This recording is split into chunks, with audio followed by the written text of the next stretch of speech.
Good evening, I'm Kyle Clark. Thanks for being here. You know, it's a shame that most people do not vote in primaries because they're great fun, and tonight we are about to witness a battle for the heart, soul, and direction of both the Colorado Democratic Party and the Colorado Republican Party. Polls are now closed across the state as of 7 p.m. We will have our first results in minutes. I'll be with you here on KTVD and streaming on 9 News Plus through 10:30 tonight. Right now, our teams are out across the state covering a consequential primary election in every corner of Colorado. From Windsor, Congresswoman Lauren Boebert's new home in a new district as she tries to win what could be a safe seat for life, to the Denver metro area, where Democrats are battling it out, progressives versus centrists, and in Thornton on the north side of the metro, a preview of the coming race in Colorado's most closely contested congressional district, the 8th. Down to the Springs, where the GOP chair is fighting for his political career in a race for Congress and to hold on to the party, and down to Pueblo, the center of gravity in the 3rd congressional district that is now up for grabs. In just a few minutes, the first results will be to us and to you. We'll see them at the exact same moment from the Colorado Secretary of State's office. Because of early voting in Colorado, the first group of results that come through were all of the days of voting ahead of today. Then today's votes will trickle in later in the evening. So we are going to have a very good idea very early where a number of these key races are headed. Let's begin in the 4th congressional district. That is the only race that's truly making national headlines out of Colorado tonight, and it's because of the presence of Republican Congresswoman Lauren Boebert. She moved across the Continental Divide from the western slope to Windsor to try and represent the district that includes Loveland, Windsor, the Eastern Plains, and Douglas County. Once a rural agricultural district, now much more of a balanced district. It's about 50% suburban, with a large population center inside the metro area in Douglas County. Boebert is counting on her enormous fundraising advantage and overwhelming name ID to propel her past a field of 5 challengers. And the math suggests that she should do it easily, as no one of her challengers has emerged in a strong position in terms of message or fundraising to consolidate the anti-Boebert vote. Turning to the race in Colorado's 5th congressional district. This is El Paso County. It is another safe Republican seat. So again, the intrigue is tonight, not on the general election night in November. In the 5th congressional race to replace outgoing Representative Doug Lamborn, you have GOP Chair Dave Williams, who has remade the party into his own personal political machine, using party resources to boost his own candidacy for Congress, to attack his Republican rival Jeff Crank, and to attempt to purge his enemies from the state party. He's a highly controversial figure and makes no apologies for it. It is his style of politics, which he has promised to bring to Colorado GOP statewide. Most recently, that included overt anti-gay bigotry and a call to burn all pride flags. There are open calls tonight for his resignation, and perhaps his best chance to stay in charge of the Colorado GOP is to land the job that he wants more than his current day job, which is to represent Colorado's 5th congressional district. We'll be watching that throughout the evening. A big part of the controversy around Williams is that use of party resources to promote himself. But listen to what he told our political reporter Marshall Zellinger last week. How much has the Colorado GOP spent to help you beat another Republican? And how much has the party spent to help the 3 other endorsed candidates win their contested primaries? There has been no direct spending from the party for myself or any of the other direct candidates. So when the finances come out, we're going to see $0 spent to benefit Dave Williams' CD5 campaign and $0 spent for any of the other endorsed candidates? You're not going to see anything like that.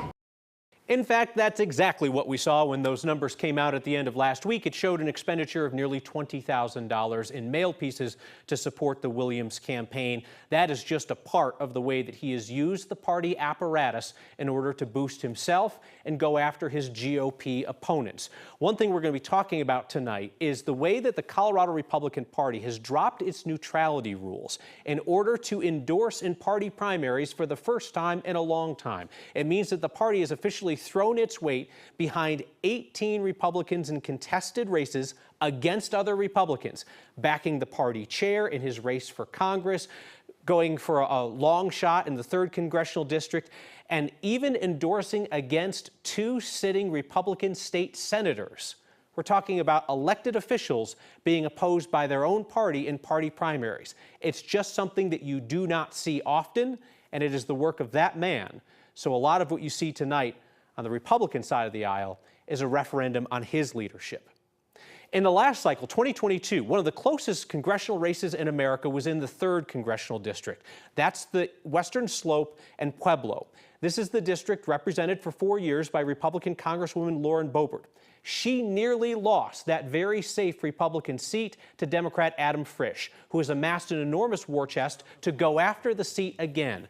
Which Republican will he face? He wants it to be the man on the right there, Ron Hanks, an election denier, a Senate GOP primary loser, guy who said that it was Antifa that stormed the Capitol on January 6th. Ron Hanks is the man who has the endorsement of the Colorado Republican Party. Until recently, didn't even live in the district. He moved in to run. Adam Frisch lives in Aspen and has tried to counter the liberal image that goes along with that. What he fears, what Adam Frisch fears, is that the Republican candidate that comes out of this primary night is going to be Jeff Hurd. He's more of a middle-of-the-road attorney from Grand Junction. He got in to primary Boebert, and for that reason, a lot of MAGA Republicans do not like Jeff Hurd. Jeff Hurd would present a very tough matchup in that safely Republican district for Adam Frisch, no matter how much money Frisch has at his disposal. If you're just joining us, we are waiting for the first ballot drop on primary night 2024 here in Colorado. The polls closed 6-7 minutes ago, and we're waiting on the first tallies to come out from the Secretary of State's office. You will see them begin to scroll on the bottom of the screen as soon as they come out from the Secretary of State's office, and we'll go through key races one by one. Let's talk about another congressional primary that is worth watching tonight. It is in what is conventionally Colorado's most competitive congressional district. It's also Colorado's newest congressional district. It is the 8th, which stretches from the north side of the metro area, Thornton, up to Greeley and Weld County, a district drawn to accent Latino representation, a district that very narrowly went for Democrat Yadira Caraveo 2 years ago over Republican Barb Kirkmeyer, who I should mention will join us for analysis on her race and others later in the evening. What we're watching there tonight is the Republican primary between Gabe Evans, the man you see on the left. He has managed to unite the disparate factions of the Republican Party these days. He's supported by not only President Trump in his effort to face Democratic Representative Yadira Caraveo, but also he is endorsed by Americans for Prosperity, which is a group that is no fan of Donald Trump. Evans has both of those endorsements as he attempts to face Caraveo. He is up against Dr. Janak Joshi, I should say former Dr. Janak Joshi, because the former legislator also had his medical license suspended and then he surrendered it. So the dude was a doctor at one point, he's not anymore, but right now he is the far-right candidate's favorite in that 8th congressional district, and even though he is the longest of long shots, he has the endorsement of the Colorado Republican Party. That's kind of the twisted, turned upside down world that we walk into on this primary night, an unusual primary night like Colorado has never seen, because you have a state party that is wading into the middle of primary politics, often to endorse long shot candidates. Politics guy Marshall Zellinger covers this daily for us, and his job tonight was to catch up with Dave Williams. Easier said than done. You would think that the head of one of the two major parties in Colorado, a kingmaker, or so he would like to be, a candidate for Congress, would be front and center at a big party. But in fact, it was difficult to find out where the man was even going to be tonight. Marshall Zellinger tracked him down to a church in Colorado Springs, where they said, Marshall, our cameras are not welcome inside. I'm not welcome inside. I mean, the cameras weren't welcome. They didn't even know the cameras were with me. I went in by myself and I was told it's closed. This is the church at Briargate, where controversial Republican State Representative Scott Bottoms is the pastor. We're in northern Colorado Springs. Just behind the church is a lovely scenic Pikes Peak for good scenery when you're stuck outside in 90-plus degree heat. And photojournalist Chris Hansen and I have already gone through our complement of water. We can't go inside to get extra water probably either, but that's where Dave Williams is. I was told it's possible Williams and other supporters might go to the El Paso County Clerk's office, which I think is like 15, 20 miles south in downtown Colorado Springs, the El Paso County Clerk counting the majority of the votes in Congressional District 5, where Williams is a candidate for Congress against Jeff Crank. Jeff Crank's party is about 5 miles north of here, closer to the border of Colorado Springs and Monument. Williams and the Colorado Republican Party, Kyle, endorsed 17 or 18 candidates in contested primaries. I know there are a couple other races where they endorsed, it looked like both candidates, so they'll go 1 for 1 or 2 for 2 in those races for sure. But it's the other races we're looking for to see what's going to be the voice of the voters and what that means for not only potential congressional candidate into the general election, Dave Williams, but the future of party chair, Dave Williams. And you played that sound. We were talking about whether the results of those contested races and the endorsements would mean the future of him continuing as chair or perhaps stepping down as chair. He says he's here for the full complement unless there's that vote because of his comments about pride that somehow force a vote to perhaps oust him as chair. I hope we can try to hear from Williams as results come through. And I know I was just refreshing my screen here just a little bit ago. We have the tiniest of results. Excitement here along the route in front of the church at Briargate. We have the tiniest results from Congressional District 4 that may have updated. It was Cheyenne County on the Eastern Plains that had 232 votes for Jerry Sonnenberg and 180 some odd for Lauren Boebert. So for a fraction of a moment in time, Jerry Sonnenberg was leading the race in CD4. I haven't seen the results for CD5. I'm going to look over at my computer here, Kyle. I don't know if you have anything, but it was still 0-0 when I had the last refresh, and I'm going to refresh right now. Yeah, it's just a little trickle. And it is still 0-0. Yeah, we've got the first trickle of results in, and it's not anything you can draw a conclusion from because it's a couple hundred votes here, a couple hundred votes there. We don't even have full counties in. Oh, I guess we're going to put it up after all. Okay. Again, I would beg you not to draw conclusions from these numbers as I just did 10 seconds ago. But I guess we're going to put it up anyway. So we've just got a couple hundred votes kind of trickling in at this point. So we like to wait until we at least get a couple of counties in so then you can get a good idea of what's going on. Because especially in some of these larger races, like the race for Colorado's 4th Congressional District, you've got kind of like regional fiefdoms for some of the different candidates. You've got Deb Flora, who's from Dougco. She's likely to do well there if that's where the results come in early. You've got Richard Holtorf from Washington County if, say, Akron was first to report. You've got Jerry Sonnenberg from Logan County if Sterling was first to report. So those numbers will even out very quickly, and then they'll start to trend out for the evening, and we can get a better idea of things. Our Mark Salinger is up in Windsor, keeping track of that Republican primary tonight. And this is a race, Mark, where if Lauren Boebert had been head-to-head with one well-funded other Republican, she could have had a real run for her money. Because while she's well-known, not all Republicans love her bombastic style. But instead, she got the gift of a 6-way primary in which none of the other candidates would clear out. Yeah, Kyle, you talk about 5 other candidates splitting the anti-Boebert vote. What would have happened? It's a theoretical that we'll never know the answer to, but what would have happened if those 5 candidates united after one, and then that one candidate went up against Lauren Boebert? Those are the numbers that we're looking at tonight and keeping a very close eye on. What happens if she gets more than 50%? That's a clear sign that people in this district, voters in this district, are saying we want Congresswoman Lauren Boebert to represent us now. If she gets less than 50%, let's say in the 30s, in the 40s, then you start to say, what would have happened if those anti-Boebert votes would have gone to one person instead of being split between 5 different candidates? So that's what we are going to watch closely tonight. Now, we're up here in Windsor, and I want to pan the camera over if we can find Congresswoman Lauren Boebert. She is currently already here at the election watch party. She got here about an hour ago, so pretty early, all things considered, for an election night. She's been talking to voters over the last hour or so with everybody here. So far, she seems pretty positive and hoping that this is a night that she can celebrate.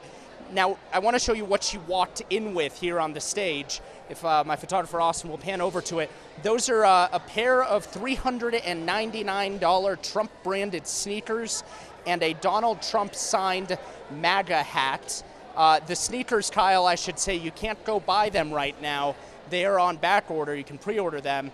The Congresswoman, I asked her earlier, are you going to wear them? She said, not yet. So we're thinking that might be, if the night is good, if it ends up the way she wants, she's putting on the MAGA hat and the Trump-branded sneakers, Kyle. All right, a clothing change, perhaps on the way. from the Colorado Congresswoman looking to change districts this evening as well. Mark Salinger, thank you for that. Let's talk about the state of the Colorado Democratic Party for just a moment. This is a party that is split currently between the centrist Democrats, who have long controlled Democratic Party politics in Colorado, and with it, the state, as Democrats hold more power now than at any point since before World War II, and an ascendant progressive wing, if you prefer, hard left, far left wing of the Democratic Party. A progressive wing that's been picking up more and more seats at the state legislature. And in this race, this primary night, there is a lot of big business money that is fighting back to try and take some of those progressives out of their seats. Two in particular we're watching tonight. State Representative Elizabeth Epps, who represents East Denver, and appointed State Representative Tim Hernandez, who was picked by a vacancy committee to represent West Denver. Both of them are far left on policy issues. Both of them have a fairly bombastic style. Both of them seek to move their party and the state legislature to the left. And this evening, both of them have very well-funded centrist challengers, with Cecilia Espinosa going up against Tim Hernandez in West Denver, and Sean Camacho, a veteran, former Republican, going up against Elizabeth Epps in the 6th District representing East Denver. We'll be watching both of those races tonight. While there's a larger milieu of Democratic races in which you have a more progressive candidate and a less progressive candidate. We're focusing on those two right off the bat because of the fact that those two figures, Epps and Hernandez, have become such lightning rods for politics in Colorado. There are other progressives on the ballot tonight. We're going to be watching those races. I've got 11 of them that I'm tracking here to see just kind of generally how more progressive candidates fare in their state house races this evening, but we're going to be watching those two races in particular. As it relates to the Epps race in the 6th House District, you've got a really interesting dynamic there where she is opposed by many of her own colleagues in the Colorado Democratic Party and in the House. House Speaker Julie McCluskey, Democrat, has endorsed her opponent. Governor Jared Polis, a Democrat, has endorsed her opponent. His team says it is the first time that he has ever endorsed against an incumbent Democrat. Bottom line is this: Elizabeth Epps, whatever you think of her philosophy and her policy, has burned every bridge that she's come in contact with in the state legislature, and tonight is going up against an absolute juggernaut of centrist Democrats united against her. In just a moment, we're going to be bringing in viewers who are over on the NBC side, the 9 News side, as we break into programming there and update them on what they're seeing. We're going to take a look at some results from congressional races there as we start to see more numbers coming in that give us a better picture of where things stand in those races. Bear in mind, still early. This is the first ballot drop coming in. Much more analysis to come. We welcome in everybody watching 9 News tonight for our primary night coverage, which is currently on KTVD and streaming on 9 News Plus. First, to the 4th Congressional District tonight. This is the race involving Congresswoman Lauren Boebert, who moved across the state to find a safer Republican seat and has been gifted a 6-way race in which she has overwhelming name ID and fundraising advantage. She is the clear favorite to come out of that on top tonight. Then we take a look at the 3rd congressional race. This is the GOP primary on the Western Slope. Jeff Hurd is your favorite. Ron Hanks is your MAGA long shot, endorsed by the Colorado Republican Party. And then the GOP primary in the 5th congressional race, Party Chair Dave Williams looking to leverage party assets to defeat Jeff Crank and win that safely Republican seat. Welcome you to join us on KTVD and on 9 News Plus. Well, there go all those 9 News viewers. They don't know what they're missing. I thought there for a second we were going to see results from those races. Apparently, we're not going to see results from those races. Life is a constant stream of surprises, whether you're on television or sitting in your living room, but we're going to enjoy them here as we go tonight. What should we talk about next? How about the Denver DA's race? Should we talk about the Denver DA's race? Let's do that. This is an interesting race because you have no Republican running for DA in Denver, so it's likely to be decided tonight in the Democratic primary. And in that Democratic primary, you have just 2 candidates, and they're 2 candidates who don't split along consistent ideological lines. You can't say one is the centrist, one is the progressive. You look at their endorsements, and John Walsh and Leora Joseph each have some progressive endorsers and some centrist centrist Democrat endorsers. What divides those two in this race is the fact that Leora Joseph says she will be coming into this office, the Denver DA's office being vacated by Beth McCann after 2 terms, and she will change everything. She will do everything differently. Literal, exact quote. I asked her about it. I said, is that hyperbole or are you changing everything? She said, we are changing everything. John Walsh, former U.S. Attorney for Colorado under the Obama administration, longtime federal prosecutor, doesn't disagree with Joseph on a ton of issues, but is urging far more of an incremental approach to just coming in and taking the office apart at the seams. He says he wants to get in there, take a look at what's going on, and then go from there. Do we have a board? I pray that we do. There we go. And there we finally have enough results to actually make something meaningful. We've got roughly 60,000 votes in and a sizable lead for John Walsh, 58 to 42% over Leora Joseph. John Walsh ran for Denver DA 20 years ago, was unsuccessful. Leora Joseph, a prosecutor at the local level in Massachusetts and then here in the Denver metro area, making her first run for elected office.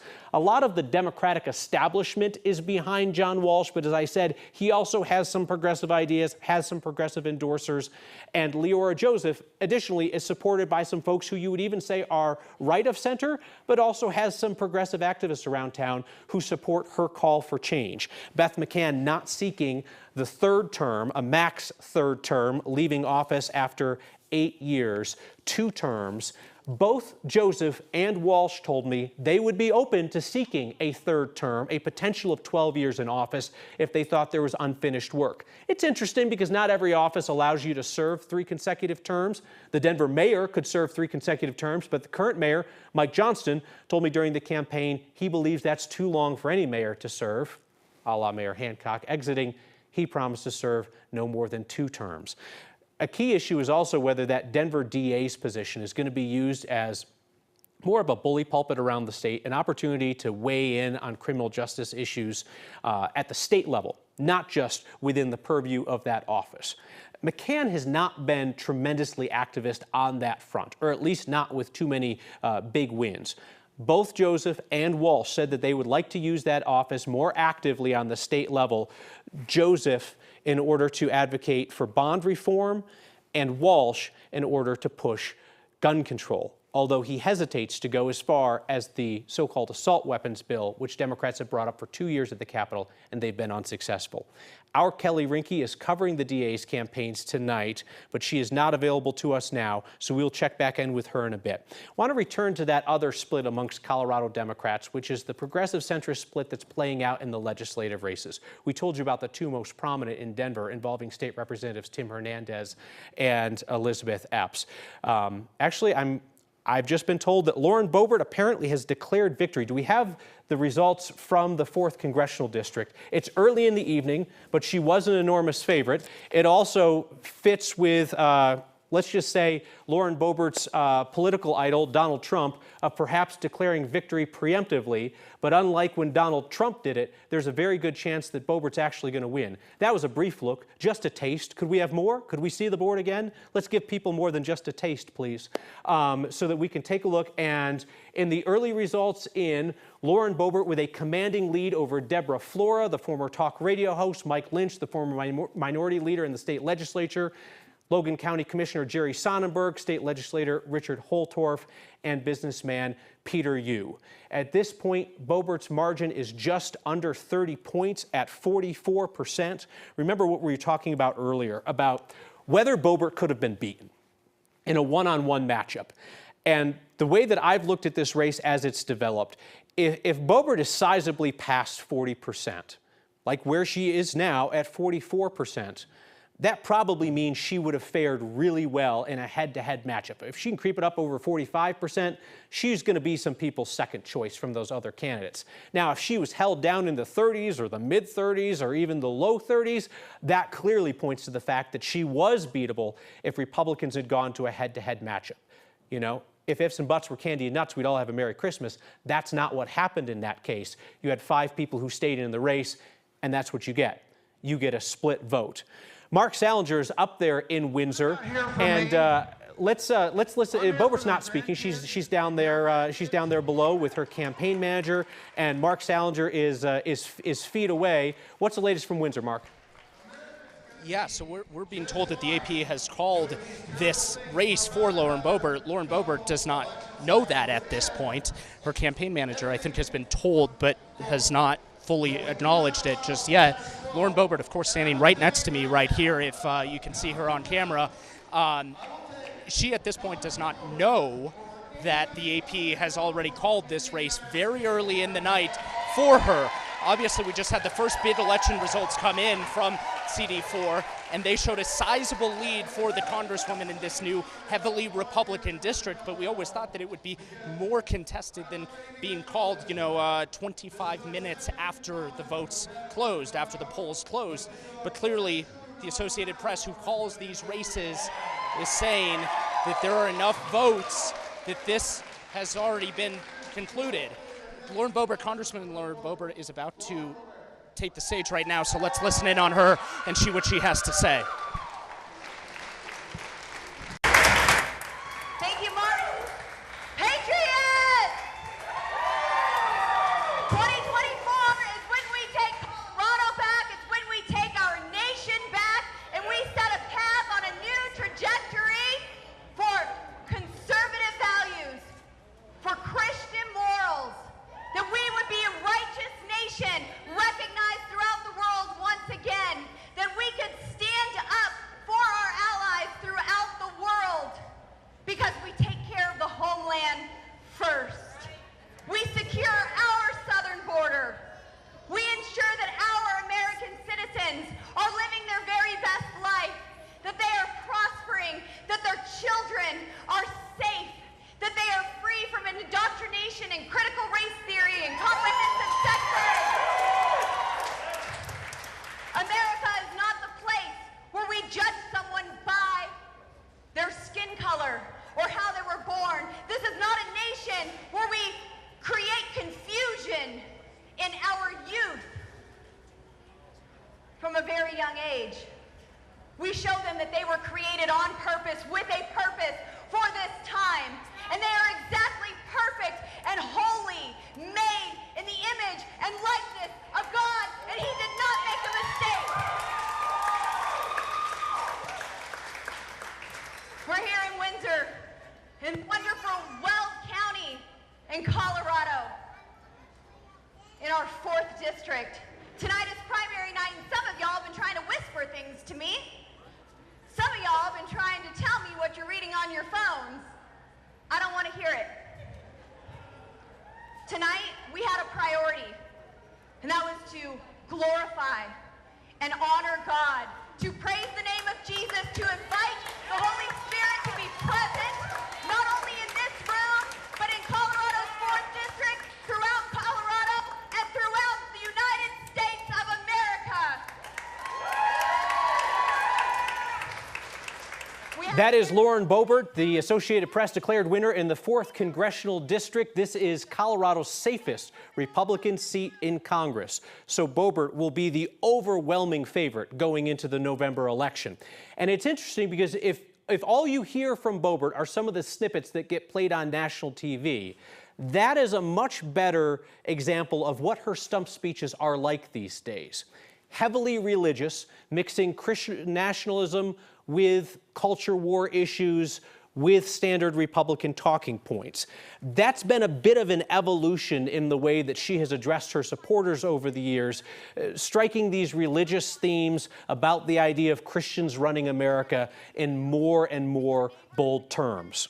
We have another Associated Press call in a Republican primary in Colorado tonight. This is in the 8th Congressional District, from the north end of the metro area up to Weld County. An overwhelming victory for Gabe Evans as the votes continue to come in. Noteworthy here is that the Colorado Republican Party dropped its neutrality rules to endorse Janak Joshi, the former state legislator and far-right fringe character.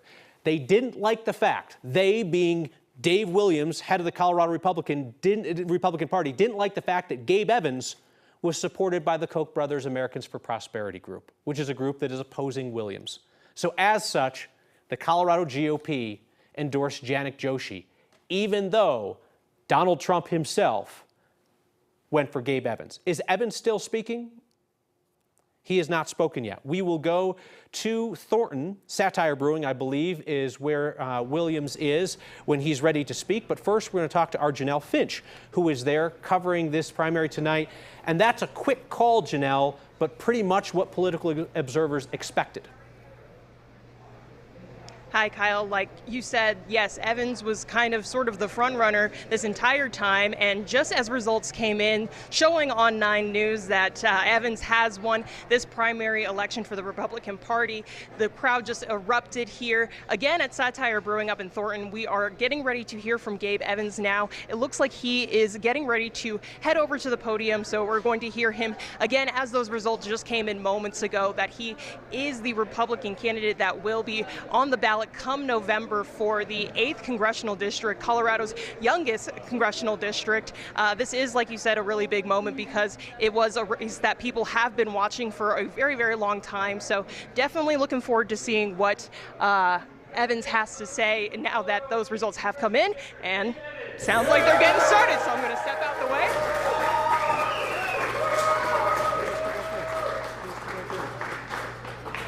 Well, thank you all so much for coming today. Can you all hear me? The microphone isn't working. You all got me in the back? All right.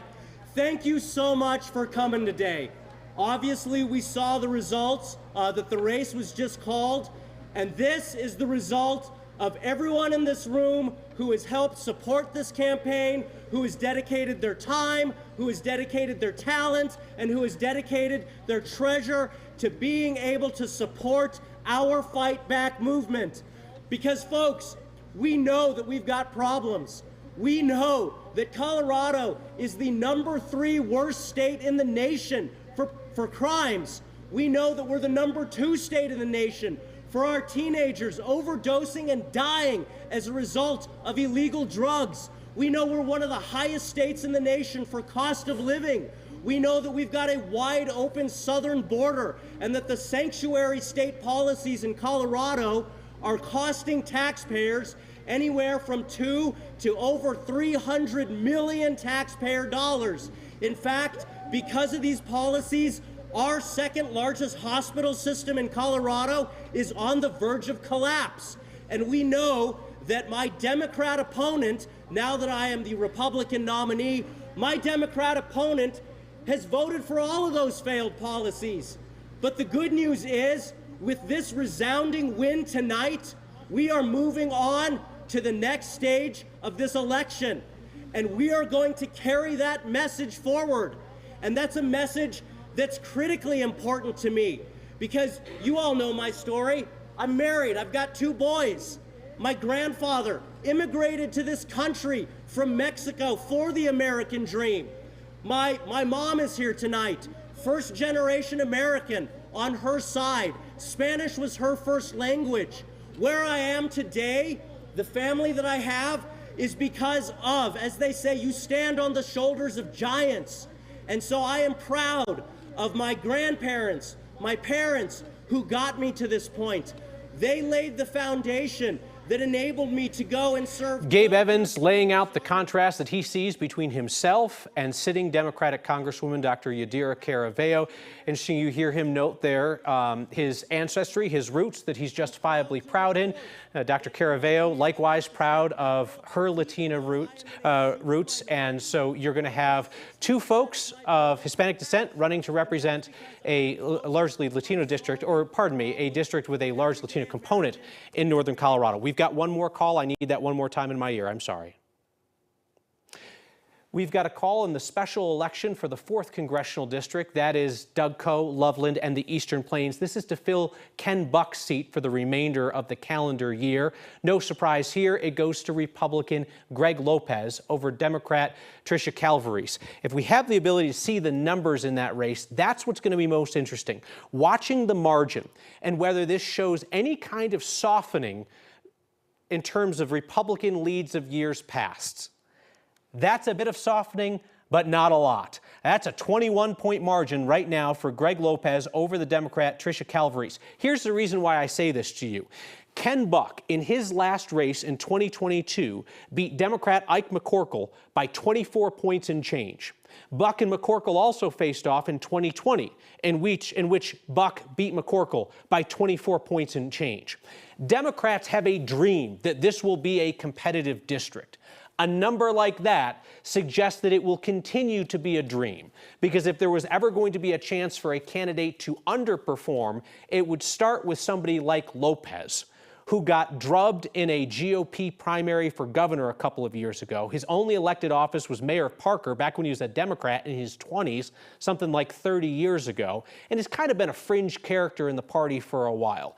You don't see a tremendous Republican underperformance in that race.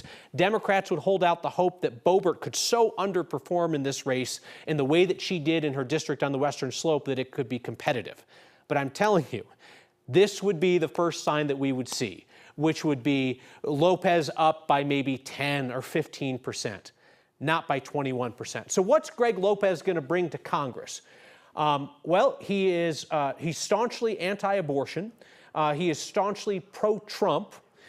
He's got an idea about doing away with one person, one vote in Colorado in order to give more weighting to land geography, similar to the way that we do in the Electoral College nationally. But at the end of the day, with all respect to Mr. Lopez, this would be anybody going into the seat. He's a place filler. He's going there to be another Republican vote for Speaker Mike Johnson's agenda through the end of the year.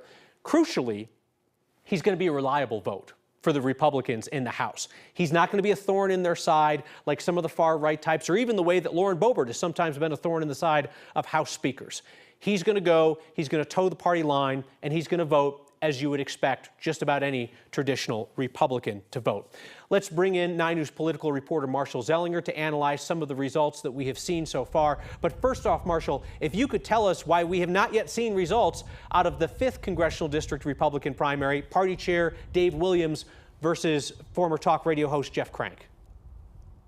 Well, I'm trying to get an answer to that. The clerk didn't answer my call right as I called around 7 o'clock when they should be getting ready to hit the button that all other counties seem to be able to hit. I've been talking with Matt Crane from the County Clerks Association, who tells me to expect some sort of results in the next few minutes. I don't know what the hang-up is. Normally that's the kind of thing we expect out of Pueblo County year after year when it comes to slow results, perhaps Teller County from time to time, but El Paso County has been pretty good about results and consistent results. I'm going to hit refresh on my El Paso County screen that still has 0-0, which is probably the best news right now for Dave Williams, as he is now, I believe, officially 1 for 2 in terms of the endorsements by the Colorado Republican Party, the victory being Lauren Boebert, who has claimed victory in CD4, and in CD8, as we heard Gabe Evans talking, that means a loss for Janik Joshi as an endorsed candidate for the Colorado Republican Party. And looking at CD3 coming up, another candidate endorsed by the Republican Party not faring so well. So that 1 for 2 could become 1 for 3. But I'm told minutes away from the CD5 results. I'm going to keep hitting refresh.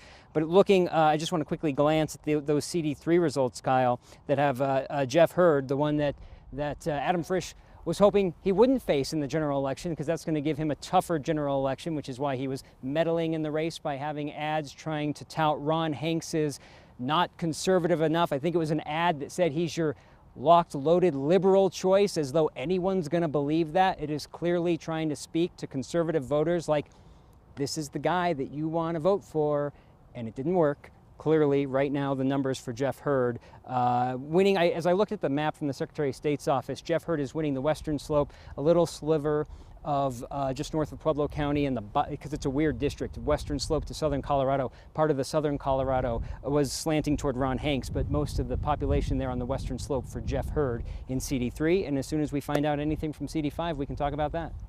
So that race has not yet been called by the Associated Press, but a strong lead for Jeff Hurd. So who is that good news for? Well, it's good news for Republicans that are more towards the center of their party. It's bad news for GOP State Chair Dave Williams, who now has watched 2 out of the 4 congressional candidates that he endorsed lose so far tonight. Marshall. I have El Paso County specific results. This is not from the Secretary of State's page, but from the El Paso County page. So the majority of the 5th Congressional District, Jeff Crank, 68% Ooh. to Dave Williams, 32%. That's 43,500 votes for Jeff Crank to 20,600 for Dave Williams. That's not a small amount of votes counted so far. 68 to 32 in favor of Jeff Crank. Yikes. That's illegal to do to somebody in a couple of states. That is an enormous margin for the head of the Colorado Republican Party to try and overcome here. Again, that district centered on El Paso County, Colorado's most populous county, also Colorado's largest bank of Republicans right there. But as we talk about what's happening with the Colorado Republican Party tonight, if these results hold, you will have the state party chair, whose party endorsed him over another Republican, losing. You've already had his handpicked candidates, or the party's handpicked candidates, lose in the Western Slope and in the northern metro area up to Weld County. And only Lauren Boebert wins with the endorsement of the Colorado Republican Party in a GOP congressional primary. And let's be honest with you, Lauren Boebert did not need the help of the Colorado Republican Party. She's a steamroller. And the idea that the party could claim any credit for what she's doing, she had Trump behind her, she's got her own machine, she's got her own notoriety. So at this point, we've yet to see a genuine win, like a real attributable win for the Colorado GOP that has decided to go into open civil war with itself tonight in these congressional races. Now, of course, we're also watching 14 down-ballot races in the state legislature, in a couple of judicial districts for district attorney, even in a state board of education race in which the GOP has weighed in and made endorsements. So that'll give us a fuller picture of just what is happening within the tumult in the Republican Party. When we return, we're going to break down those state legislative races. How are Democrats faring? Are progressives holding on to seats, or are centrists regaining power? When we return.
West side of Denver, and East Denver, the 6th. Let's start in the 6th. This is Representative Elizabeth Epps, who is down big to Sean Camacho. He's endorsed by the governor, by the House Speaker, by a number of Epps's colleagues who got a taste of her style for 2 years in the legislature and were not interested in more.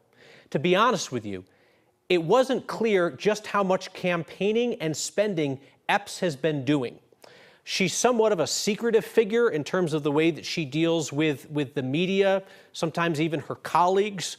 And while she ran a very robust campaign to win this seat in a Democratic primary over Katie March, a centrist, 2 years ago, and it was likely to be a competitive seat no matter what, she has alienated so many of her colleagues and so many of her fellow Democrats that she has ended up behind the 8 ball tonight, down 30 to Sean Camacho.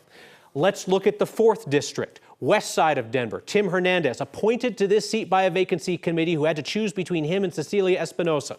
Now voters get to choose between appointed Rep. Tim Hernandez and Cecilia Espinosa, and that's a fairly strong 12-point lead for Espinosa early. Now, what progressives, what Hernandez supporters will tell you is that their folks are the likeliest to vote late, and that it's not unusual to see a swing of, say, up to 10 points as progressive votes come in late in Denver. But 12 points, that's on the outer limits of hope for Tim Hernandez's supporters. And wouldn't this be a message sent by Denver Democrats if they take both of the far left members of their party, some of the most vocal pro-Palestinian, pro-ceasefire voices in their party, and toss them out of the legislature in these Democratic primaries tonight?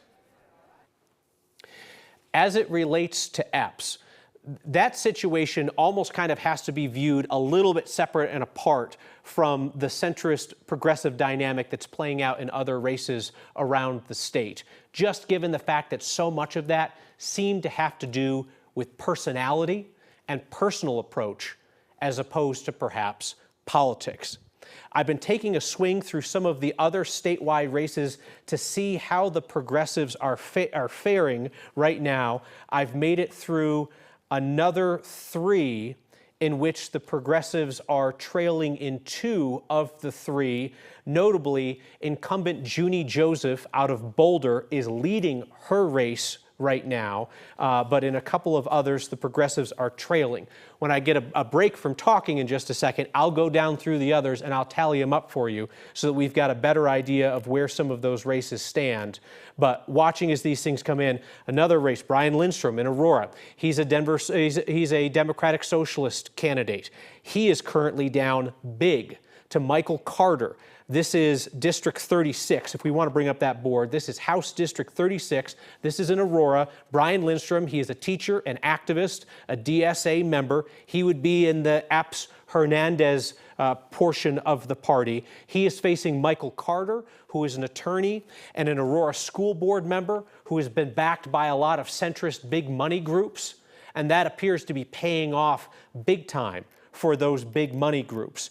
As we go through, we'll just try to get ourselves to another one of these races in which we have a matchup between a progressive and a more moderate candidate. Let's go to House 30, if we could. This is Edgewater.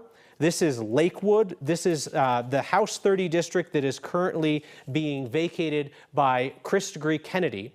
Running to replace him is his wife, Kara DeGree Kennedy, currently trails by 18 points, trails Rebecca Stewart, who is the more moderate candidate of the two. Stewart has a ton of support from elected officials, from realtors in the area, from various centrist groups, whereas DeGree Kennedy is the progressive who's backed by the working families parties and others. So there's another race in which progressive is trailing. Let's go to House 31. That is a race in Thornton. That race, the appointed incumbent is Julia Marvin. She is the progressive in that race. She's backed by Labor. She's backed by the Working Families Party. And currently, she trails the more moderate candidate, Jackie Phillips, who is backed by the centrist group One Main Street by 12 percentage points. What this is shaping up for, with some exceptions, I told you about that race in Boulder, But this is shaping up to be a big night for centrist Democrats in this state. And when we say centrist Democrats, we also have to acknowledge where a lot of that money has come from in the closing days of the campaign. And that is from the very wealthy dude who used to run DaVita, the kidney dialysis company, Kent Thiry. You know his name. He's the one who wants to change the way that party primaries work in Colorado, move us to ranked choice voting. He was the man behind the move to allow unaffiliated to participate in an open primary. His plans would likely make Colorado much more amenable to centrist, business-friendly candidates. A group affiliated with Thiry pumped more than $1 million into a number of those state legislative races in the waning days of the campaign, and we just showed you race after race in which that investment appears to be paying off. Could we go to House 36? Pardon me, not House 36, I'm sorry. Could we please go to House 49? This is out of Boulder. This is, again, a race where you have a split inside the Democratic Party. This one is a little bit tougher to discern who's the true progressive, who's more of a centrist. Again, we are talking about Boulder, but you have Leslie Smith, who is the current CU regent at large, who has taken Max Woodfin to the woodshed. Max Woodfin, endorsed by the Working Families Party. He's a teacher. Woodfin might be the nominally more progressive candidate. I have him on my list of more progressive candidates. The distance between those two is not enormous. Let's do one more House race, progressive versus centrist, before we talk Denver DA's race. House 52, please. This is the district in Fort Collins, in which you have Yara Zoki, a tax attorney, who's backed by unions, by the Working Families Party, going up against Ethne Treek. She is a former Excel lobbyist who's backed by Kent Thiry and landlords and realtors. And there you see one of the first decisive leads of the evening for a decidedly progressive candidate. To the Denver DA's race. This is a Democratic primary in which the race will be decided tonight because you don't have a Republican running in the general. John Walsh versus Leora Joseph, and John Walsh has extended his lead to 16 points over Leora Joseph. There was no public polling in this race, but the feeling around town among establishment Democrats was that he likely had some kind of advantage. That would be an enormous one.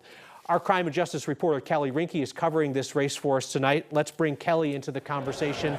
And Kelly, what are you hearing from the folks where you are tonight? Well, Kyle, they're pretty happy seeing these preliminary results coming in, obviously, and I think they're getting more and more confident that this is going to be a win for them tonight. I was just speaking to Beth McCann, the current district attorney here in Denver, who endorsed John Walsh. Now, the biggest difference between John Walsh and Leora Joseph is John Walsh said he was not running on big change. He does want to make changes, but he said that he first wanted to get into that office, see what was working and what was not working. Leora Joseph said she was campaigning on big change. She wanted to make a lot of changes when she was coming into this office. But John Walsh, the former U.S. attorney here in Colorado, is leading this. Leora Joseph was the local prosecutor for many years here in Colorado and Massachusetts. We haven't heard from the candidate yet. I'm sure we will hear from him soon now that some more of those numbers are coming in, Kyle. All right, Kelly Rinke, thank you very much. That was a great shot freeze there at the end. Kind of got her with one of those. Just got a couple of AP race calls that I want to relay to you before we go hear from Tim Hernandez directly in his race. The Associated Press has called House District 65. That's House District 65. That is up in Windsor. That is the race in which self-proclaimed MAGA king Trent Lizzie, who was originally going to run for Congress, then Lauren Boebert got into that race, so he jumped out to run for this House race. This is the House seat that is being vacated by former Minority Leader Mike Lynch, representing Windsor and Wellington. And there you have an overwhelming lead for Lori Garcia Sander.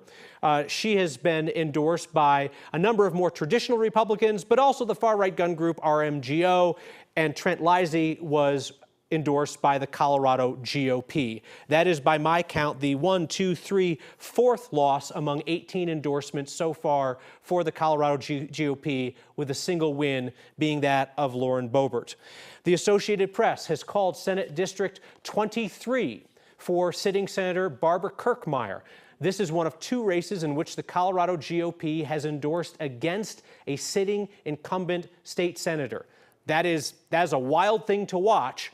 And there's Kirkmeyer's margin over her challenger, Natalie Absher, and that is in the 23rd Senate District, which is in Weld County. Just allow me to update my notes. That's there. We've got one more House call in 49. 49 is the race that we showed you. That's out of Boulder. That is Leslie Smith, the CU Regent, the Democrat, beating her challenger, Max Woodfin. Thank you for bearing with us as we went through a couple of race calls. I know if it's your community, you want to hear about it. Let's go to our Angeline McCall, who is standing by with Representative Tim Hernandez, who currently trails in his Democratic primary. Angeline. Yeah, hi Kyle. We're here in North Denver, a very contested, very big race here, and one that a lot of people are watching here with current sitting Representative Tim Hernandez. Thank you so much for joining us. Thank you for having me. I appreciate y'all being with us tonight. Okay, so you've seen the results. How are you feeling?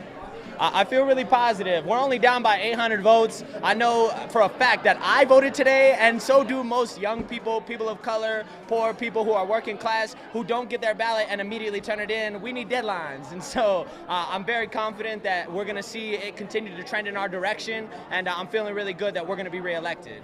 So you feel like once we start seeing results in an hour, potentially 2 hours, you feel like you'll be ahead?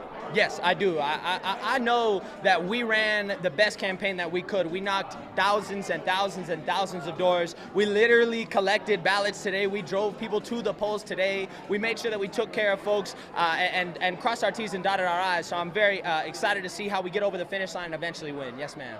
So you have met with Cecilia Espinosa before with the vacancy committee seat, and so tell me what makes this different, right? This is voters versus a very small group of people, and do you feel like you will get those votes? Yeah, I feel very comfortable knowing that we ran the most thorough campaign we could to reach voters where they were. We knocked doors like nobody else. We made sure that we met people where they were in every point. You know, I think the very big piece that shines through between the vacancy and the actual election is that there's no influence of money on a vacancy. There's no soft side, no hard side spending. And what we saw in this election is conservative, moderate, and Republican billionaires are willing to throw almost $1 million to take folks like me out of office because they would rather pay for a conservative Democrat than to have to lose money on policies that would be passed by progressives in the Statehouse. And so I'm very comfortable and know that you know, we ran the best campaign, and although the millionaires might have had their say and they might have done what they could, they're wasting their own money because you can't buy community. You've posted something before on social media that organized people beat organized money. But when you see the amount of money, outside money, does that worry you? Of course, right? Like, I think that, you know, and it's not just outside money either. My opponent spent $20,000 of her own money on the race. Most people on the north and west side of Denver don't have $20,000 at all, and so, including me. And so, you know, I think that there's a very clear way that working class people respond to working class people. And I think that we did the best that we could to make sure that we knocked doors, that we chased down ballots, that we phone banked, that we texted, that we made sure that we went to every voter and I knocked my last door at 6:45 tonight, and made sure that we got folks over the finish line. And I'm feeling very comfortable knowing that we ran the best Continuing campaign. to opine to our Angeline McCall with respect to Representative Hernandez, I think we've heard his point of view, and I think he pretty much conceded that race there in Denver's 4th House District on the west side of town to centrist candidate Cecilia Espinosa. When we return, we're going to go through some of the contested Republican primaries in the state legislature that will determine the direction of the party there and see whether the Colorado GOP can come up with, well, anything resembling a win. State Senator Barbara Kirkmeyer, who won her race, will join me after this.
Back. I'm joined by Republican State Senator Barb Kirkmeyer from Weld County. You won your contested primary tonight. Congratulations. Yay, thank you so much. Was not close, but we brought you here because you know Colorado politics just about as well as anybody, and you're right in the middle of what's going on in what's been described as a civil war in the middle of your party. That's what the state chairman has said. We have talked earlier tonight about how the state party has endorsed in 18 contested Republican primaries. That was a break with tradition for your party. Absolutely, I imagine it was. some people were in favor of it, some people were not. We're watching how it's playing out tonight, and it appears to just be an utter disaster for the Colorado Republican Party. We'll go through those numbers in a second, but knowing that that's how it appears to be turning out, does that surprise you? No, it doesn't. This is the second go-around. You know, they didn't endorse 2 years ago, but they put out the same kind of, candidates and pushed them forward kind of thing, and they lost in the primaries then. So I think maybe now they've learned that their message is not the right message. Do you think so? I hope so. I don't know if they've learned or not, but I hope so. I mean, it's pretty resounding, especially when it looks like all of the races in El Paso County, which is where Dave Williams is from, and the GOP party likes to kind of headquarter, if you will. All of their endorsed candidates are losing big, like losing big. Let me ask you this, and it's kind of more of a big picture thing before we get into the individual races. Does Dave Williams and the leadership of your party, do they want to win or do they want to be pure? They would say you don't have to choose. The results would suggest you might have to choose, but what do you think? I think they want to be pure. I don't think they really want to govern. I think they just want to be right and be who they are and not necessarily win. I think it's just more about them personally instead of about what's best for the state and how do we move our state, forward, uplift Colorado, and really develop a vision for this state. I think it's pretty clear, though, given what some of the results we're seeing here tonight, that Dave Williams does not speak for the Republican Party, or at least Republicans in general, the 900,000 or so that we have in this state. I would interrupt to say that Tim Hernandez is calling me. What he's doing is calling to tell me he did not concede. One of his folks texted me as well. Tim, if you're watching, I see your call. I can't take it. I'm on the air. But you did not concede. You just talked about big money. I thought he was saying that it was over. But again, Tim Hernandez calling to say he does not concede House District 4 on the west side. So we talked about the congressional races earlier, in which Lauren Boebert basically won under her own head of steam, while endorsed by the Colorado GOP in the 4th Congressional District. This is to represent Dougco, Loveland, Eastern Plains. On the western slopes, Jeff Hurd has been declared the winner there, beating a Colorado GOP-endorsed opponent. In the 8th Congressional District, this is Thornton up to Weld County, Gabe Evans has won, defeating a Colorado GOP-endorsed candidate. Now let's look at some state house races, other than Senator Kirkmeyer's, which we showed you. She won that one. Starting in Senate District 2. Pardon me, I got to go to my cheat sheet. This is Douglas County. This is Lisa Frizzell, who's trying to move from the House into the Senate. That is a commanding lead over Tim Arvidsson, who it came out in the waning days of this race that guy has got a rap sheet longer than my primary night cheat sheet. But that race would appear to be over. And another defeat for the Colorado GOP that endorsed against Lisa Frizzell. Let's go to Senate District 10. This is in Colorado Springs. This is a three-way brawl that might as well be WWE, because two of these men have actually been involved in a physical altercation with one another. Sitting State Senator Larry Liston and Rex Tompkins, who is the husband of the party chair down there, who's kind of far right, associated with Dave Williams. Larry Liston, the incumbent senator, an enormous advantage in that three-way race. There was just an AP call. The AP call is the 5th Congressional District for Jeff Crank over Dave Williams. The head of your party just lost a GOP primary in which he used party resources to promote himself and to attack his opponent. I know you've already said that he should resign. Should he resign tonight, tomorrow? How should this work? It would be great if he'd just resigned tonight. I just don't think that's going to happen. It's Dave Williams. I don't think he'll go down without a fight. And so I don't believe he's going to resign. I think he'll have excuses. He'll make up things. He'll talk about how all the rest of us are rhinos and we aren't speaking for the party and we don't know what we're doing. And I just don't see him resigning. So there's no level of electoral defeat, do you think, that could displace him tonight? No, because keep in mind, not only did, for example, Gabe Evans win big in CD8, his opponent was pushed into that race by Dave Williams. I mean, Dave Williams was handpicking people to jump into races. And they all are losing right now. And not just losing by a little bit, they're losing big. So I just don't think I don't think it's in his personality. I don't think he's got he's not a humble person to begin with. He's pretty self-righteous, and I just don't think he'll resign. So it's going to have to go to a vote, and we have the members to, at least get the vote to occur. I don't know if we get to 60%, but that's what you would need in order to depose him as chair. Let's go to another race in the state Senate that is in Dave Williams' backyard. This is Senate District 12, which is in western El Paso County. This is the race between Adriana Cuva, who is endorsed by the Colorado GOP, going against El Paso County Commissioner Stan Vanderwerf.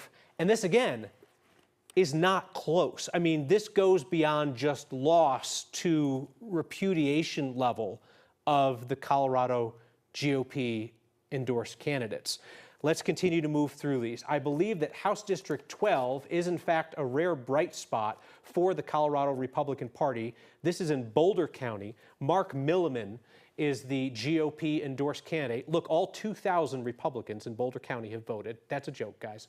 But Mark Milliman has a very large lead over Robert Mueller. So there is one race where it appears that the Colorado GOP might get a win. Let's go to the 20th House District. This is northern El Paso County. Again, Dave Williams' home base.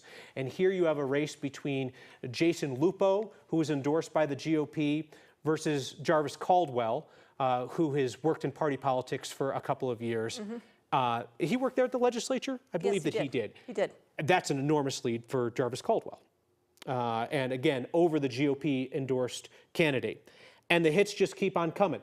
District 21, also Colorado Springs. Here you've got another three-way race in which the Colorado GOP has endorsed against a sitting representative in Mary Bradfield. Not only did they endorse Bill Garlington, but they said, you know what? We'll endorse Jan Coaster too. So they endorsed both of the people running against the incumbent. Is that smart strategy? If you can do third grade math, probably not, but that's what they did. And Mary Bradfield appears to be eating both of their lunch. Again, another El Paso County race in which the Colorado GOP has come up on the short end. Let's go to House District 43. This is Highlands Ranch. This is an interesting district because I know, Barb, that this is a district rather, that Republicans really think that they should hold. This is in Highlands Ranch. It's a closely split area, lean Republican area, and Bob Marshall, a Democrat, won it.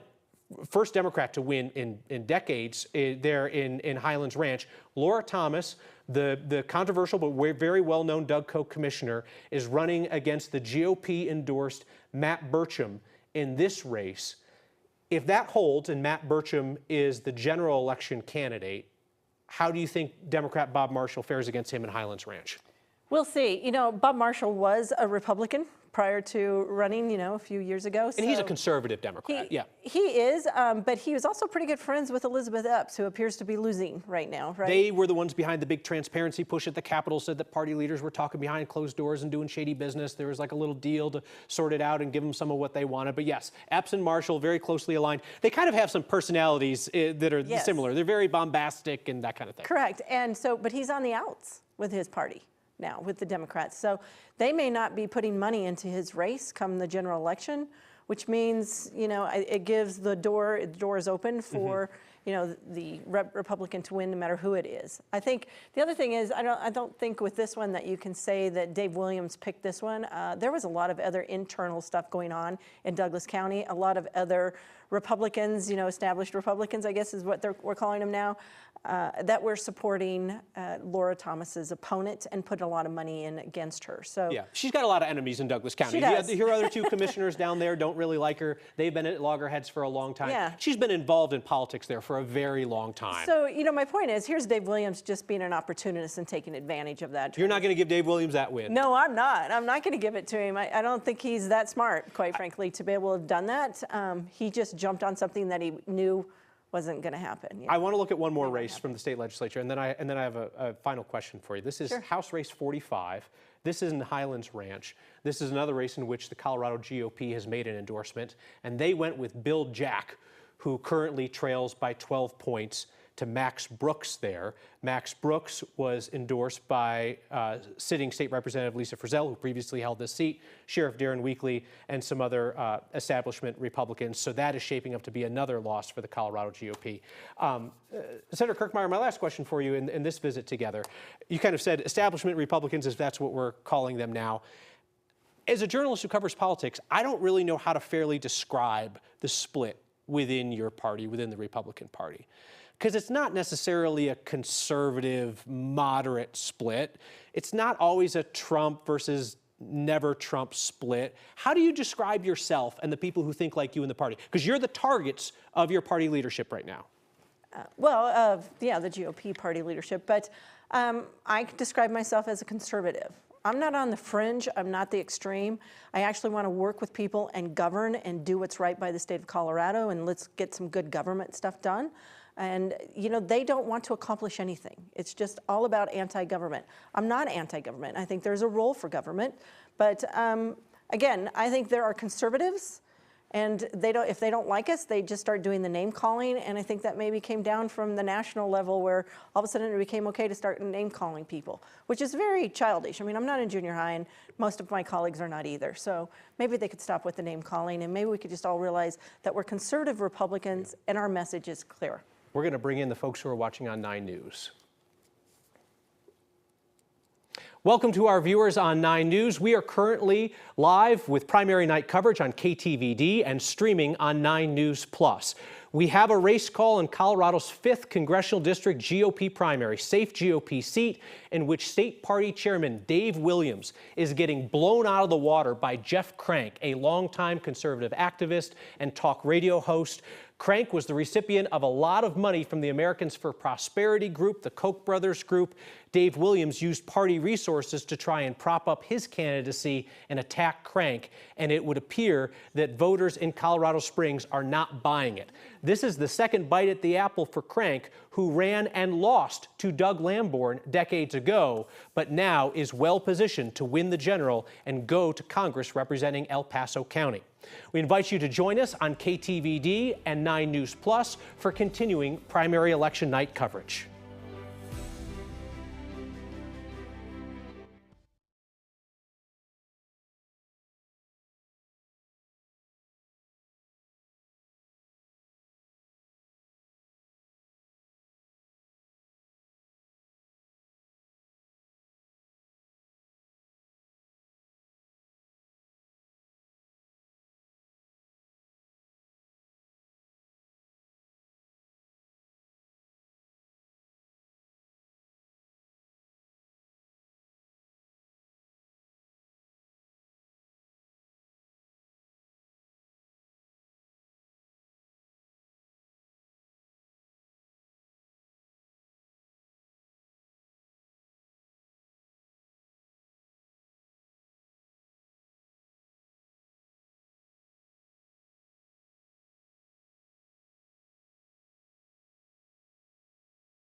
Race to replace Congresswoman Lauren Boebert on the Western Slope is going to be a matchup between Republican Jeff Hurd, attorney from Grand Junction, and Aspenite Adam Frisch. The Associated Press has now called this race for Jeff Hurd over Ron Hanks. Ron Hanks was the hand-picked candidate of the Colorado GOP. He moved into the district from Fremont County, raised almost no money, but still managed to rack up 28% of the vote on an all MAGA all the time platform. Stephen Varela, a member of the Colorado Board of Education, a charter school leader from the Pueblo area, finishes in third currently with 10% of the vote. This is a 5 or a 6-way race. Apologize if you could get in my ear one more time to tell me what we have from that race there. We've got a team in Pueblo, because in addition to the fact that that is somewhat of a power center in that 3rd congressional district, that's also where Democrat Adam Frisch is tonight, because for him, the general election campaign has already been rolling for more than 2 years. Our Rhea Jha is live with him now. Rhea. So stand by, you're going to be. Yeah, Kyle, so the Jeff Hurd has won this district, and we are currently not in Grand Junction right now because their media was not allowed there, but we are currently at Adam Frisch's watch party, which this election in the GOP race mainly impacted him. So we have him here right now with just reaction to what has happened. I know that this is not what you particularly wanted out of this race. Well, I never said that. We started our general election a couple weeks early, and we focused on Mr. Hanks and Mr. Hurd, and I'll offer congratulations to Jeff on a win. I know it's not easy for anybody to run, especially those of us with families, so my hat goes off to him. But we've been focused on the 2 most likely candidates, and that seems to be what played out, and I look forward to getting in conversations. But we're going to be working very, very hard in our race, and it's great to be down here at Pueblo and at Walters Brewery as well. Right. So I know that Ron Hanks was, you've been spending some of your campaign money against Jeff Hurd, and it might be a tighter race. Do you think that going against Jeff Hurd as a moderate Republican might be tougher for you in this upcoming race? Well, we'll see what happens. I mean, again, we went after the 2 assumed top vote getters, but that's in the past. Let's go forward. You know, unlike Jeff, good family man, good father, but, you know, corporate PAC money and a corporate lawyer. I don't think that's what the Western Slope, and I don't think that's what Southern Colorado needs. And I look forward to getting into a lot of conversations going forward. And we've racked up 55,000 miles on the pickup truck, 55,000 miles of good reputation, building relationships, and we're excited to continue that going on. Right, and this is one of the biggest districts. That's Adam Frisch talking with our Rhea Jha there in Pueblo as he's already trying to set the table for the general election. That's a little bit disingenuous to suggest that he wasn't pumping money into that race to try and elevate Ron Hanks over Jeff Hurd. That's precisely what he was doing, because Hanks would have been a lot easier to beat. Whereas Democratic PAC, Rocky Mountain Values, doing the same thing. But at the end of the day, it's going to be Jeff Hurd versus Adam Frisch, who has a mountain of money from Democrats who wanted him to use it to beat Lauren Boebert. Question now is, can all the money in the world win that race for a Democrat? There's also going to be a lot of pressure for some of that money, maybe not his money, but at least future contributions, to go to perhaps the 8th congressional district in Colorado, which is a much more of a toss-up, much more of a winnable race, or a winnable hold, I should say, for Democrats, and Congresswoman Yadira Carabeo, who tonight learned that she's going to face sitting state legislator, former law enforcement officer Gabe Evans. But that, again, Colorado's 3rd congressional district GOP primary, another loss for the Colorado GOP, which endorsed long shot Ron Hanks over Jeff Hurd, the Grand Junction attorney, who will advance to face Adam Frisch. Just once more in my ear where we're headed from here, I apologize. We are going to take a brief break and return with continuing primary night coverage on KTVD and 9 News Plus.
DA's races in Denver and then outside of Denver. 2 Republican primaries, which will be crucial. First to the Denver DA's race, in which John Walsh has opened up a significant lead over Leora Joseph, now at 16 percentage points. No call on this from the AP, but that race is certainly trending over for the evening.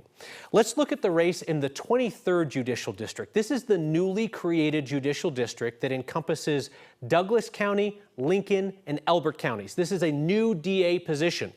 Former 18th Judicial District DA George Brockler is running again for DA in this new district that covers much of the old district that he represented as DA, and he has a commanding 30-point lead over attorney Dagny Vanderjagt. Vanderjagt was endorsed by the Colorado Republican Party. She was endorsed by the extremist gun rights group RMGO. They hate Brockler because of some participation he had in creating Colorado's red flag gun control laws. But George Brockler with a very safe lead there in that race. And once again, a big time L for the Colorado Republican Party's endorsements in a Republican primary. The 4th Judicial District. This is in El Paso County, in which the sitting incumbent Republican DA, Michael Allen, is getting a primary, and the Colorado GOP has endorsed his primary challenger, David Wilson. We don't have a board for that one, so let me check here. Allen leads 68% to 31%. It's almost like a competition to see which candidate endorsed by the Colorado GOP can take the biggest drubbing tonight. But that by David Wilson at the hands of DA Michael Allen in El Paso County could absolutely be one of the largest. Believe that we have a race call in House 6. Is that correct? This is in East Denver. This is Elizabeth Epps versus Sean Camacho. The Associated Press has called this race for Sean Camacho a towering 30-point win over the incumbent Democratic State Representative Elizabeth Epps. This is the seat that she won narrowly 2 years ago over centrist House staffer Katie March, and now loses it in spectacular fashion. We want to bring in a Democratic strategist here to talk about that race and a couple of others. Alvina Vasquez, thank you so much for being here. You work all over the place in Democratic politics over the years. We should say you also worked with a group that was involved in the Camacho-Epps race on behalf of Camacho. That race is now over. It's been called for Camacho. Congratulations, as I said to Barb Kirkmeyer, congratulations on that win tonight. Does the margin surprise you, a sitting incumbent losing by 30 points? No, because, and you brought this point up, I think that personalities were definitely an issue in that race. There's circles of influence that politicians and candidates have to work, and if you don't have a good foundation for those circles of influence, then it's going to be a really uphill battle. Usually incumbents have the benefit of being an incumbent and having a record, and they have those relationships. If you don't have those relationships, it's going to be like you're starting fresh all over again. Representative Epps was one of the most stridently anti-Israel voices in the state legislature. Now, she would say that being anti-Israel is not necessarily being anti-Jewish, but there's a very large Jewish population in that district. Do you think that that played a role? I don't know. The number of people that are engaged in this part of the election process in party politics is so limited. I think it'd be irresponsible to make a sweeping statement like that, which is why those relationships matter so much. You know, I think when you come down to it, people care about the economy and they want to know their water's running. When we look across the board, 11 races in the state legislature that identified where there's a more progressive candidate and more of a centrist candidate. The more centrist candidates were leading almost across the board. I think there were 2 exceptions when we looked through the 11 earlier. Let's be honest here. How much of this is about a battle of ideas? How much of it is a battle of funding? Because some of the centrist channels were very, very well funded, right? What do you take away from what we're seeing tonight? I think it's politics is dynamic, and we should have, the Democratic Party, you're not seeing what you're seeing in the Republican Party, which you and Barb talked about. It's dynamic. You should move and shift with what voters want and voters care about. I think when you become staunch and set in your ways, you become out of touch. Continuing to be in touch with voters means continuing to see what's shifting, what's changing, and what are the top issues that people care about. And then as a candidate, because I've worked a lot of messaging with candidates, is how are you talking about the issues so they care about what you care about and that they understand that you care about what they care about. A last question for you here. What are the issues on which you think the far left portion of your party has become disconnected from where people are? Where have they lost touch? I agree with the stances on like making your voice heard on our conflicts outside of the United States, but I do really think people care about the economy. I think folks are really worried about making ends meet, about housing, and really those money issues. It's always what it comes down to. You hear progressives talk about that stuff, but is it because they're also talking about other international issues, things like that, that distracts from it? Is that It what could you're saying? be. Okay. Yeah, I would think so. Yeah, I think so. But like I said, this is a really small portion of Colorado voters that are engaged tonight. I wish it was more engaging, but it's not. So it's coming down to relationships, endorsements. You know, people are going to go to somebody's website, who endorsed them. I trust that organization, so I support them. If only people knew how influential party primaries were, a lot more people would participate in them. I mean, as we see tonight, the direction of the Colorado Republican Party is shifting. The direction of the Colorado Democratic Party is shifting. Alvina Vasquez, thank you so much for your perspective. We'll be right back.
Taking a step back and looking at what we have tonight in Colorado, we have what appears to be a shift toward the center from Colorado's Democratic primary voters, away from some prominent progressives. And on the right, what we see is an absolute implosion for the Colorado Republican Party, meaning the party chairman, Dave Williams, and the party's endorsed candidates as they are now getting involved in primaries to pick one Republican over another. The state of that disaster? There are 18 races around the state, contested Republican primaries in which the state GOP has waded in to make an endorsement. In those 18 races, one has resulted in a win so far for the Colorado GOP, and that's Congresswoman Lauren Boebert, who frankly did not need their help to win the 4th Congressional District. Of the 18 races, the Colorado GOP candidates lead in 4. They lead in 4 of their 18 endorsed races. If those results hold, that's simply an annihilation for GOP party leadership. That is That's pretty striking. And as we saw when we were going through the boards with the margins, a number of those races are not close at all. So what you have here is a repudiation of the leadership of the Colorado GOP by Republicans. By Republicans. Dave Williams is leaving the party at the church where he holed up for the night. Our Marshall Zellinger is there. Hey, Marshall. Dave Williams just left his don't call it a watch party here at the church at Briargates. I went up to the door hoping that we could find some compassion with water because, as I mentioned, photojournalist Chris Hansen and I have been outside in the 90 degrees, hopefully maybe 88 now, no water anymore. Refused the water, and then Dave Williams walks outside as soon as I'm back over here in the dirt lot and drives off in a caravan with two others ahead of him. And I was told there might be an effort to go to the El Paso County Clerk's office. The clerk was perhaps expecting Williams to show up, not sure why. You were going over the numbers in that race, in the DA's race in El Paso County. It almost mirrors, Kyle, this race here between Williams and Jeff Crank, the 68-32 percentage. And I want to show Jeff Crank's turnaround. I was trying to come up with a sports analogy for this, and I'll eventually get to it. But on the screen here, we can pull up. In 2006, I was working in Colorado Springs at one of the stations down here when Joel Heffley, a 20-year Congressional District 5 representative in Congress, retired. And this is kind of like what you maybe were expecting in the CD4 race with Lauren Boebert, but this was Doug Lamborn beating Jeff Crank in a six-way race that was pretty tight. And Jeff Crank lost by 892 votes. Here we are, 892 weeks later and a few more. 892 weeks is 17 years. We're at 18 years. And Jeff Crank, after losing back-to-back races against Lamborn, appears ready to win in this primary race. He'll still have a general election, but in El Paso County, similar to CD4, we're in a very red area, so the winner of the Republican primary is likely going to hold that seat and win the general election. And Jeff Crank, maybe John Elway and the Broncos is my best sports analogy, going to the Super Bowl and losing 86, 87, 89, not as long of a time frame as Elway, or Elway had a shorter time frame than Jeff Crank. Jeff Crank coming back 18 years later after losing and finally perhaps being able to represent Congress in Colorado in Washington, D.C. I think that's my best sports analogy. Marshall, we heard State Senator Barb Kirkmeyer, Republican, who was opposed by her own party tonight, but won by 40 points, I think, say that Dave Williams is not going to resign as party leader. It doesn't matter how bad of a personal defeat he suffers in the congressional race tonight. It doesn't matter how much embarrassment he suffers with the other GOP endorsements, that he will not go unless he is crowbarred out of that position. You've talked to Dave Williams. We've both covered Dave Williams for years. You think that tracks? Because I think, there's a decent number of people that would just say, you know what? You don't want me, I don't want this. He seemed a little open to the idea that maybe it was his time. When I asked him last week if he would resign, and he said no, but if they want to have a vote, they can have their vote. I guess I would agree and defer to State Senator Barb Kirkmeyer on that, but maybe it doesn't matter. Maybe if he still leads the party and the voters still select the candidate of their choice, even if it's not their hand-select GOP one, maybe it doesn't matter. Marshall Zellinger with the Dave Williams spotting as he leaves the church tonight. Marshall, thank you for that perspective from the Springs. We're about to welcome in the viewers who are watching NBC 9 News now so that we can update them on some of the races, and then we're going to dive back into the details as we've been talking about here on KTVD and on 9 News Plus after a short break once we do this cut-in, once we welcome those folks in from the NBC side. Welcome in. We are streaming primary night coverage on 9 News Plus and on KTVD right now. Let's look at some key Republican congressional primaries around Colorado. Lauren Boebert, an overwhelming win in the 4th Congressional District to represent Douglas County, Loveland, and the Eastern Plains. In the 5th Congressional District, this is Colorado Springs, another safe Republican seat. Jeff Crank, with an enormous win over Dave Williams, the state party chair, who used party resources to prop up his campaign. On the western slope, Jeff Hurd, the attorney from Grand Junction, an establishment favorite, easily dispatches Ron Hanks, a candidate propped up by the Colorado GOP. And in the 8th Congressional District, Colorado's most closely split congressional district, Gabe Evans cruises to the nomination with the support of President Trump over a Colorado GOP endorsed challenger. We continue our coverage on KTVD and streaming on 9 News Plus.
Press has called the first race of the night that we have seen won by a progressive over a centrist Democrat in Colorado.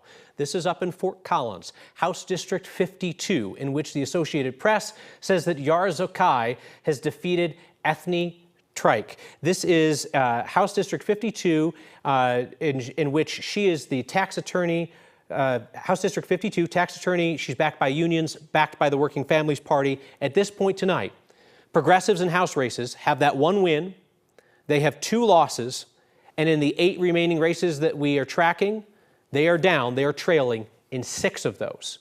Looks to be a very difficult night for progressives in Colorado. Let's look at House District 4. This is on the west side of Denver, and this margin has not budged. The centrist Cecilia Espinoza over the progressive Tim Hernandez by 12 points. Kelly Rinke just happens to be, along with, pardon me, I'm just putting my water on the ground, Kelly. This is not a very good job by me. Hi. So you happen to be at a watch party in which Cecilia Espinoza, the centrist who is running against Tim Hernandez on the west side of Denver, is. You had a chance to talk with Ms. Espinoza.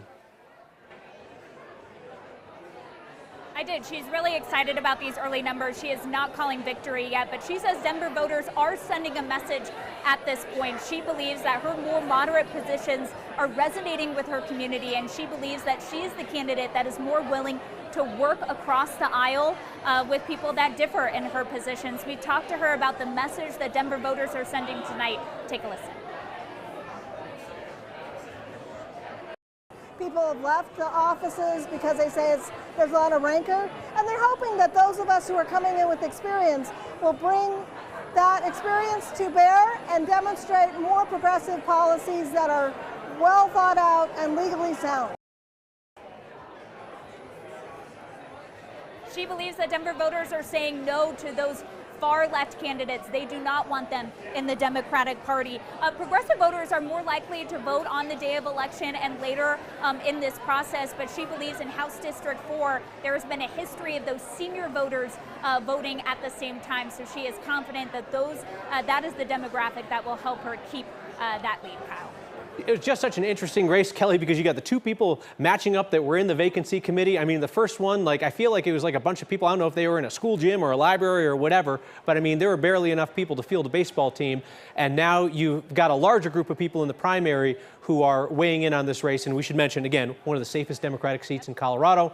So that seat is going to go to the Democrat in the general election. Kelly Rinke, thank you for your work on that, as well as the DA's race tonight. Our coverage of primary night in Colorado continues after this.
Welcome back. I'm Mark Salinger in Windsor, Colorado at Lauren Boebert's campaign watch party. A landslide win for Congresswoman Boebert as she goes to this new congressional district, Congressional District 4, after moving from the Western Slope in Congressional District 3. She's currently winning about 43% of all the votes here. Just over 100,000, about 110,000 votes tallied so far, and she's at more than 44,000 right now. A landslide win, more than 30,000 votes over her nearest opponent. Now, we talked about those other opponents. It's a very crowded Republican primary field. 5 other opponents running against her, and that's perhaps one of the reasons that she has such a big lead. We talked about that anti-Boebert vote, people who don't want her in Congress anymore, regardless of what district she's in.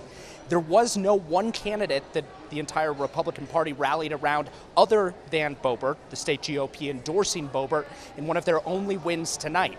However, you have those 5 other Republicans vying for Congresswoman Boebert's seat here in Congressional District 4 that she was running for, and not one of them could coalesce around another. Therefore, you have these 5 other candidates splitting more than 45,000, 50,000 votes right now at this time. It was an early night for Congresswoman Boebert here. She came at around 6:30, 6:45 or so this afternoon. By 7:25, the Associated Press had already called this race in favor of Congresswoman Boebert.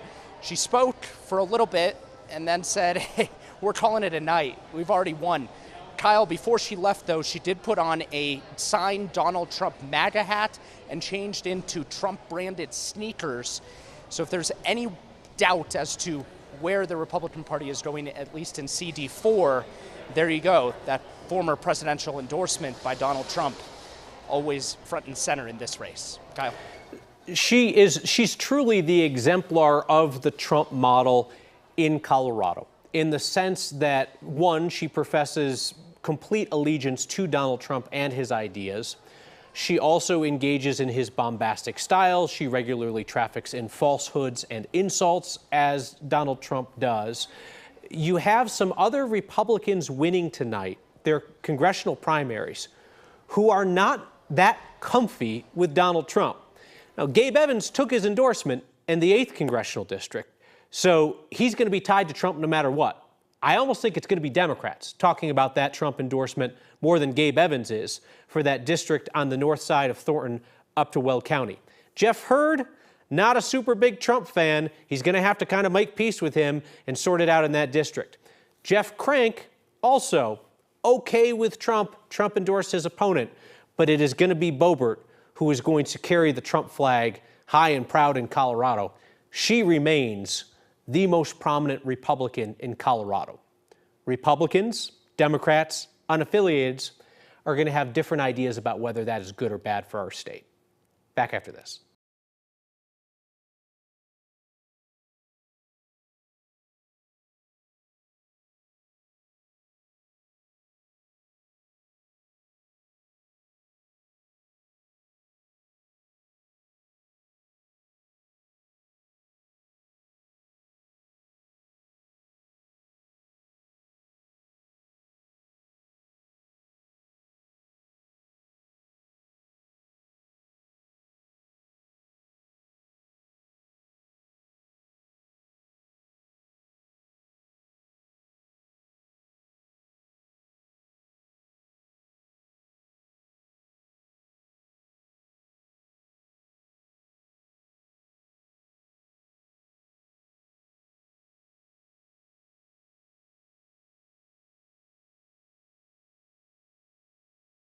That the people of Denver wanted a vibrant, safe,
The DA's race is decided. Leora Joseph is conceded. John Walsh is the winner with no GOP candidate in the general election. He was endorsed by the incumbent, Beth McCann, who is speaking now at his party.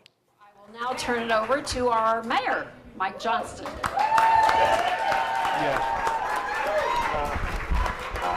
Thank you so much. This is a great night for Denver.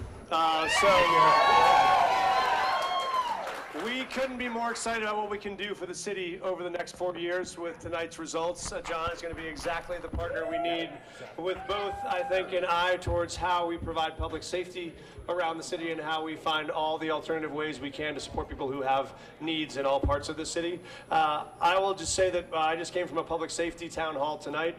It is one of the most important issues on people's minds in every part of the city, and they are looking for a DA who has the courage and the commitment and the creativity to be able to listen to and solve some of the problems that we face. And I couldn't be more delighted to be a partner to you in the next 4 years. I can't wait to see what we can get done. Thank you.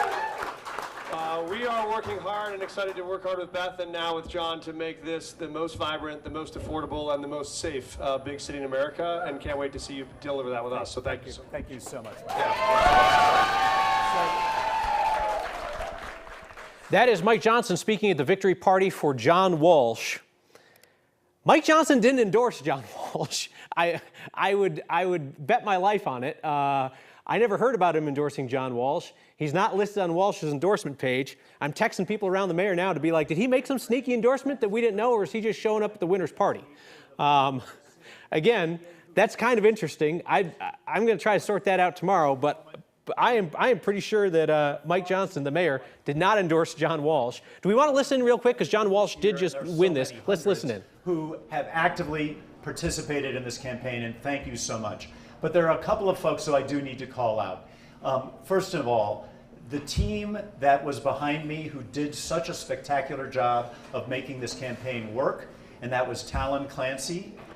He's going to go through and he's going to thank all the staffers, and their hard work, no doubt, is important to the folks in the room, not necessarily as important to those of you at home as we watch a number of races all across the state. A couple of quick updates for you here before we check in on the 8th Congressional GOP primary. A couple of race calls in Senate District 18. This is Boulder. Judy Amabile, who's looking to move from the House to the Senate, has been called the winner, defeating her progressive challenger there.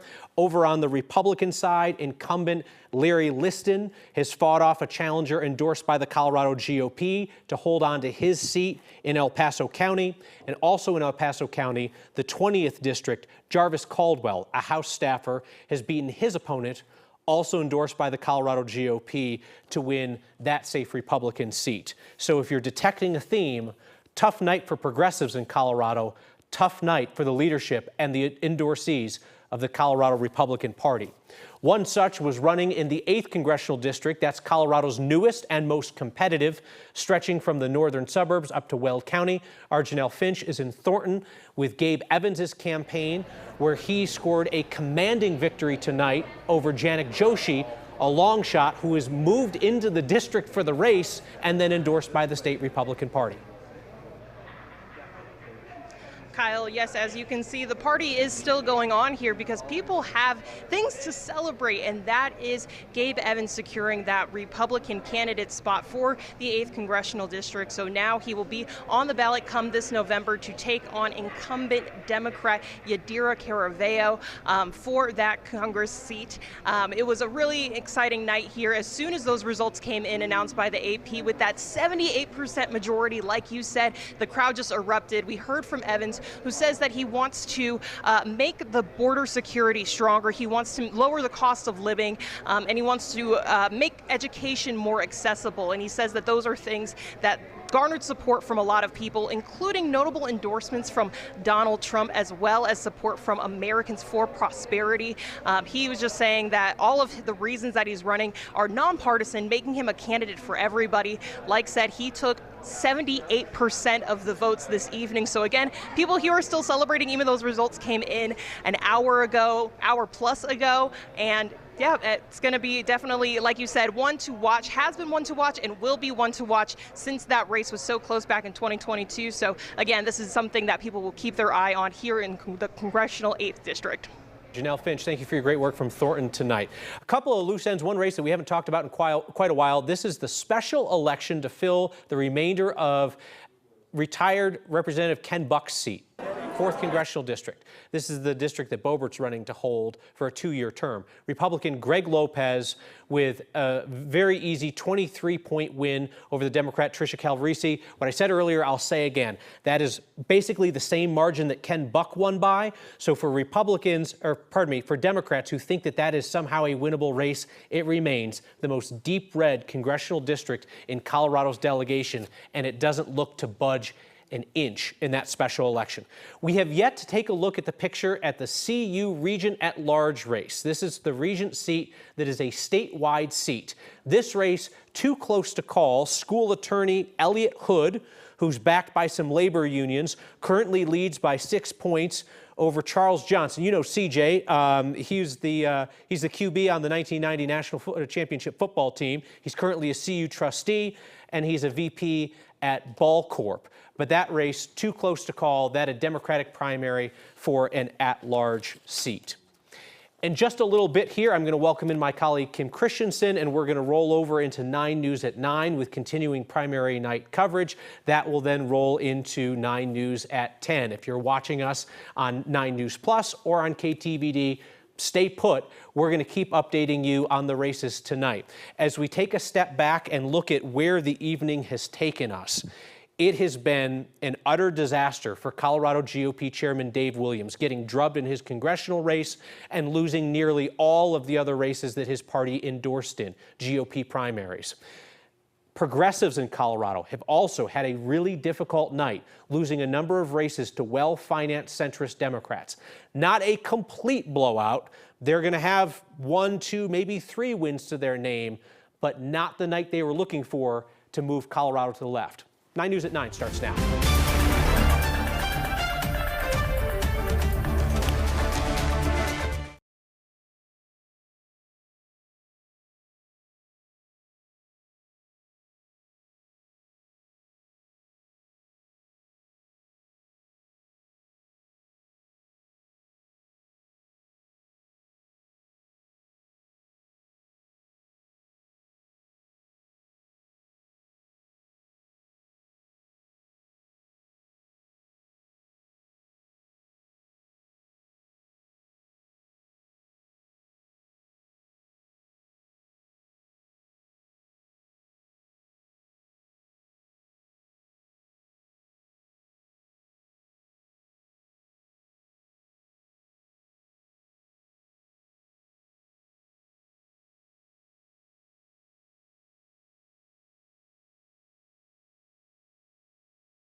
"18 races in which the state party decided to endorse.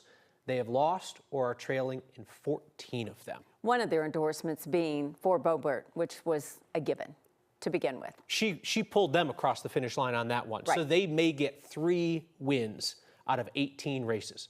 for the Colorado GOP that dropped its neutrality rules to endorse this year. And Dave Williams has been invisible tonight, we might add. He holed up in a church for a while with a pastor friend who's also a state representative, left without saying anything, wouldn't allow the media inside, so we've yet to hear from the state GOP chair. On the Democratic side, of course, the tension is between centrist Democrats and progressives. And at this point, the centrists, backed by some big money interests, have had a really impressive night. They have won or are leading in 8 out of 11 races we are tracking. And one of those races being Elizabeth Epps, who was well known to many people because she was so vocal on so many areas, and she lost tonight. By 30 points, a sitting state legislator losing by 30 points. Strong message sent by voters in East Denver tonight. But let's head back to the 4th Congressional District. This is Congresswoman Lauren Boebert's new district. She's moved from Rifle to Windsor, and an absolutely overwhelming win against a field of 5 challengers who couldn't decide who should run against her one-on-one, so they all ran against her, and they split the anti-Boebert vote pretty evenly. She ended up with 43% of the votes. Let's bring in our Mark Salinger, who is at her party in Windsor. 43% would not have gotten her the win in a one-on-one race, but there's no saying that all of that anti-Boebert vote would have gone to one person. Certainly, she would have been some other folks' second choice. She has to feel pretty good about a 43% win. Yeah, I mean, 43%. It was a landslide tonight. She's winning by more than 30,000 votes to her closest opponent, Jerry Sonnenberg. That's a lot. In fact, she called it a night early this evening because her race was called at around 7:30 tonight. She spoke for a little bit afterwards, but it was an early night here in Windsor at the Lauren Boebert campaign. It went very well for them. Of course, you can go through all those hypotheticals on what a one-on-one matchup would have been like. The reality is that all those 5 other opponents could not coalesce around one other person, and therefore we have a Lauren Boebert win with about 44% of the votes. Now, in a state when many of the Republican candidates try and distance themselves from former President Donald Trump, Boebert, not one of those people. She's flying the MAGA flag proudly. As soon as she won, she put on a MAGA hat and Trump-branded sneakers, took the stage in those, and told everybody else to coalesce around her now. Looking forward to unifying all of the opponents, all of the candidates who are in this primary race for CD4, because you matter, and I want the people who are close to you to still be in that fight for you, for us, for our children, for our country. So her opponents couldn't come together around one other person to run against her. So now she's asking all of them to come together and support her. Now we want to talk about really quickly about her moving to this new CD4 district. She was, of course, on the Western Slope in Congressional District 3. She won that election to Democrat Adam Frisch a couple of years ago by just 564 votes. Kyle now, that's paying off moving to this other district. She's winning the Republican primary by around 30,000. All right, Mark Salinger, thank you. And as expected, the Republican won the special election also tonight to fill out the rest of Ken Buck's seat representing the 4th Congressional District. Greg Lopez defeats the Democrat Trish Calvarese and, most importantly, beats her by roughly the margin that Ken Buck was winning his races by. So there's no indication that that very red district is moving to the center or to the left at all. There's no indication, so there's no indication that Boebert would be particularly vulnerable or that folks there are fed up with Republicans. There's just no sign of it in what we saw tonight. And we're going to hear a lot more from her in the weeks and days and months ahead, but she has sort of shifted her messaging in a very evangelical way. Yes, what people would say a Christian nationalist message. Yeah. She's very much embraced a Christian nationalist message. We saw that on the stump tonight. But she is a machine into and of herself, separate from what's going on with the Colorado Republican Party. She's got so much national attention. That's the one race that people have been following around the country. Yep. So much more to be said on that. We also want to move on to District 5 because Jeff Crank has been declared the winner there. When you look at the number beating the head of the GOP, Dave Williams, as we said, we haven't been able to communicate with him or even see him. Marshall hasn't even been allowed into the gathering tonight, but that is quite a loss in that district. Yeah, Marshall, I mean, really a humiliation for Williams tonight, who reoriented the party to serve his personal interests, to prop him up and to attack his opponent, and tonight he got drubbed. And he left his own watch party around 8:30, 8:35, and that was at a church at Briargate, which has the pastor of controversial state representative Scott Bottoms, the controversial Republican representative. He's pastor there. That's where he held this watch party that was closed, and Williams left at 8:30. So we went for a ride farther north in Colorado Springs. Photojournalist Chris Hansen is going to take us inside here where we just arrived. We're going to come in with you. We thought maybe Dave Williams was going to come congratulate or concede to Jeff Crank, the opponent in that CD5 race. So we came to Jeff Crank's gathering, and you can see Crank there in the middle of the room being interviewed by other members of the media, but I do not see Dave Williams here, so he has not obviously come here to concede or say any words to Jeff Crank. We were also warned that maybe Williams was going to the El Paso County Clerk's office to be gathering outside where the votes are being counted. Right now, Jeff Crank might have the most power in the Republican Party, taking down congressional candidate Dave Williams and also party chairman Dave Williams. We'll get a word with Crank in a moment here, but this is a little bit more of an exciting backdrop than the dirt lot we were standing in outside of a church watch party that we weren't allowed in and weren't even allowed any water inside. He's mad about the water thing. He wanted the water because it's very hot in this Very hot today. Yeah. You did have a great view outside when you started, by the way, though, Marshall, that twilight view, it's pretty. So, yeah, now eyes on Jeff Crank, well-known conservative radio talk show host, and now we'll keep our eyes on him.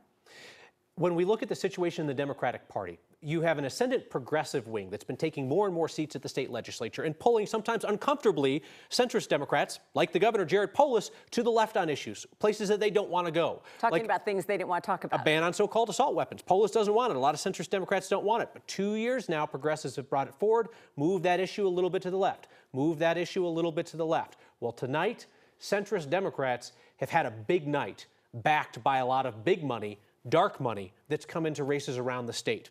There are 11 races that we're tracking around the state, including the races of those two progressives, Elizabeth Epps and Tim Hernandez, both sitting state legislators. Both of them are trailing currently in their races representing East and West Denver, respectively. And in the 11 races involving progressives around the state that we are tracking, the progressives have lost or are losing 8 of the 11.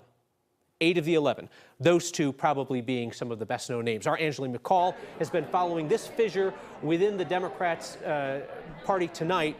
And Angeline, you'll hear folks on the far left say, we're not losing on ideas, we're losing because of big money. Until you talk to voters, you don't know, but that's what they'll say.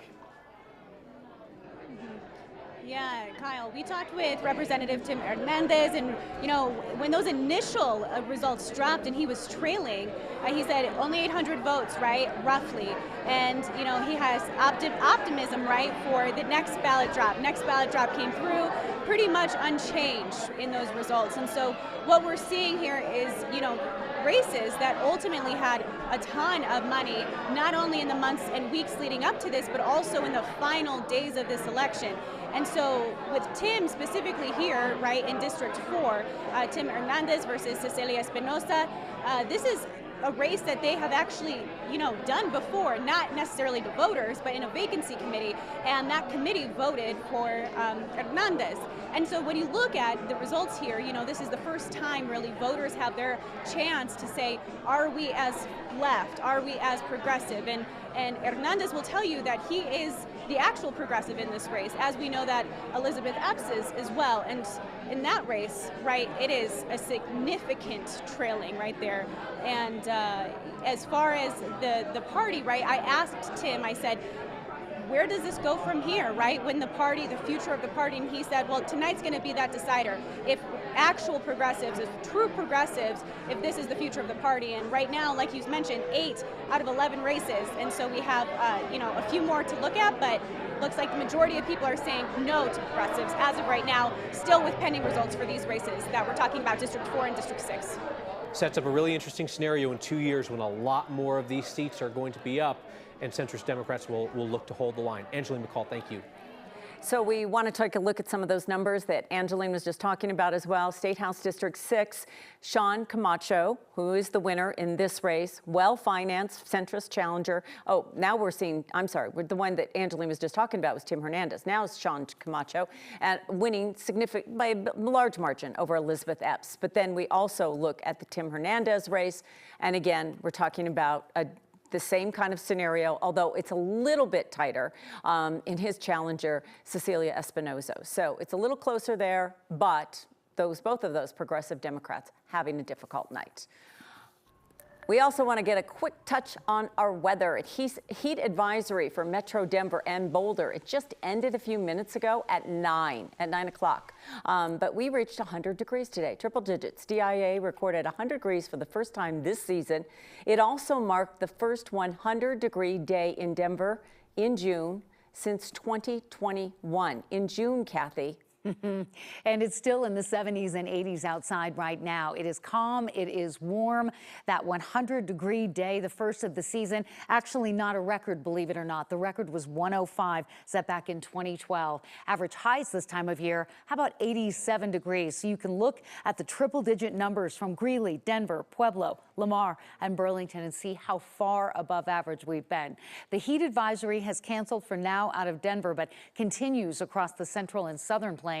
High levels of ozone mean we're under an action alert day for those high levels of ozone and poor air quality through tomorrow. Now, we've been tracking some gusty thunderstorms, hopeful that maybe we'd see a little bit of rain, but it's been wind and lightning, something we don't want to see. Temperatures will stay very mild through the overnight hours. And again, we'll continue to track isolated storms tonight, but scattered storms return tomorrow along with cooler weather. And I'll break down the timing of that in the extended forecast. Much more on the primary and all the day's news coming up after the break.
You a measure of how big of a blunder it was for the Colorado Republican Party to drop its neutrality rules and to wade into party primaries with endorsements. There were 18 endorsements in contested races tonight where the party previously would have stayed out and said, Republicans, you decide it. They waded in and they made an endorsement.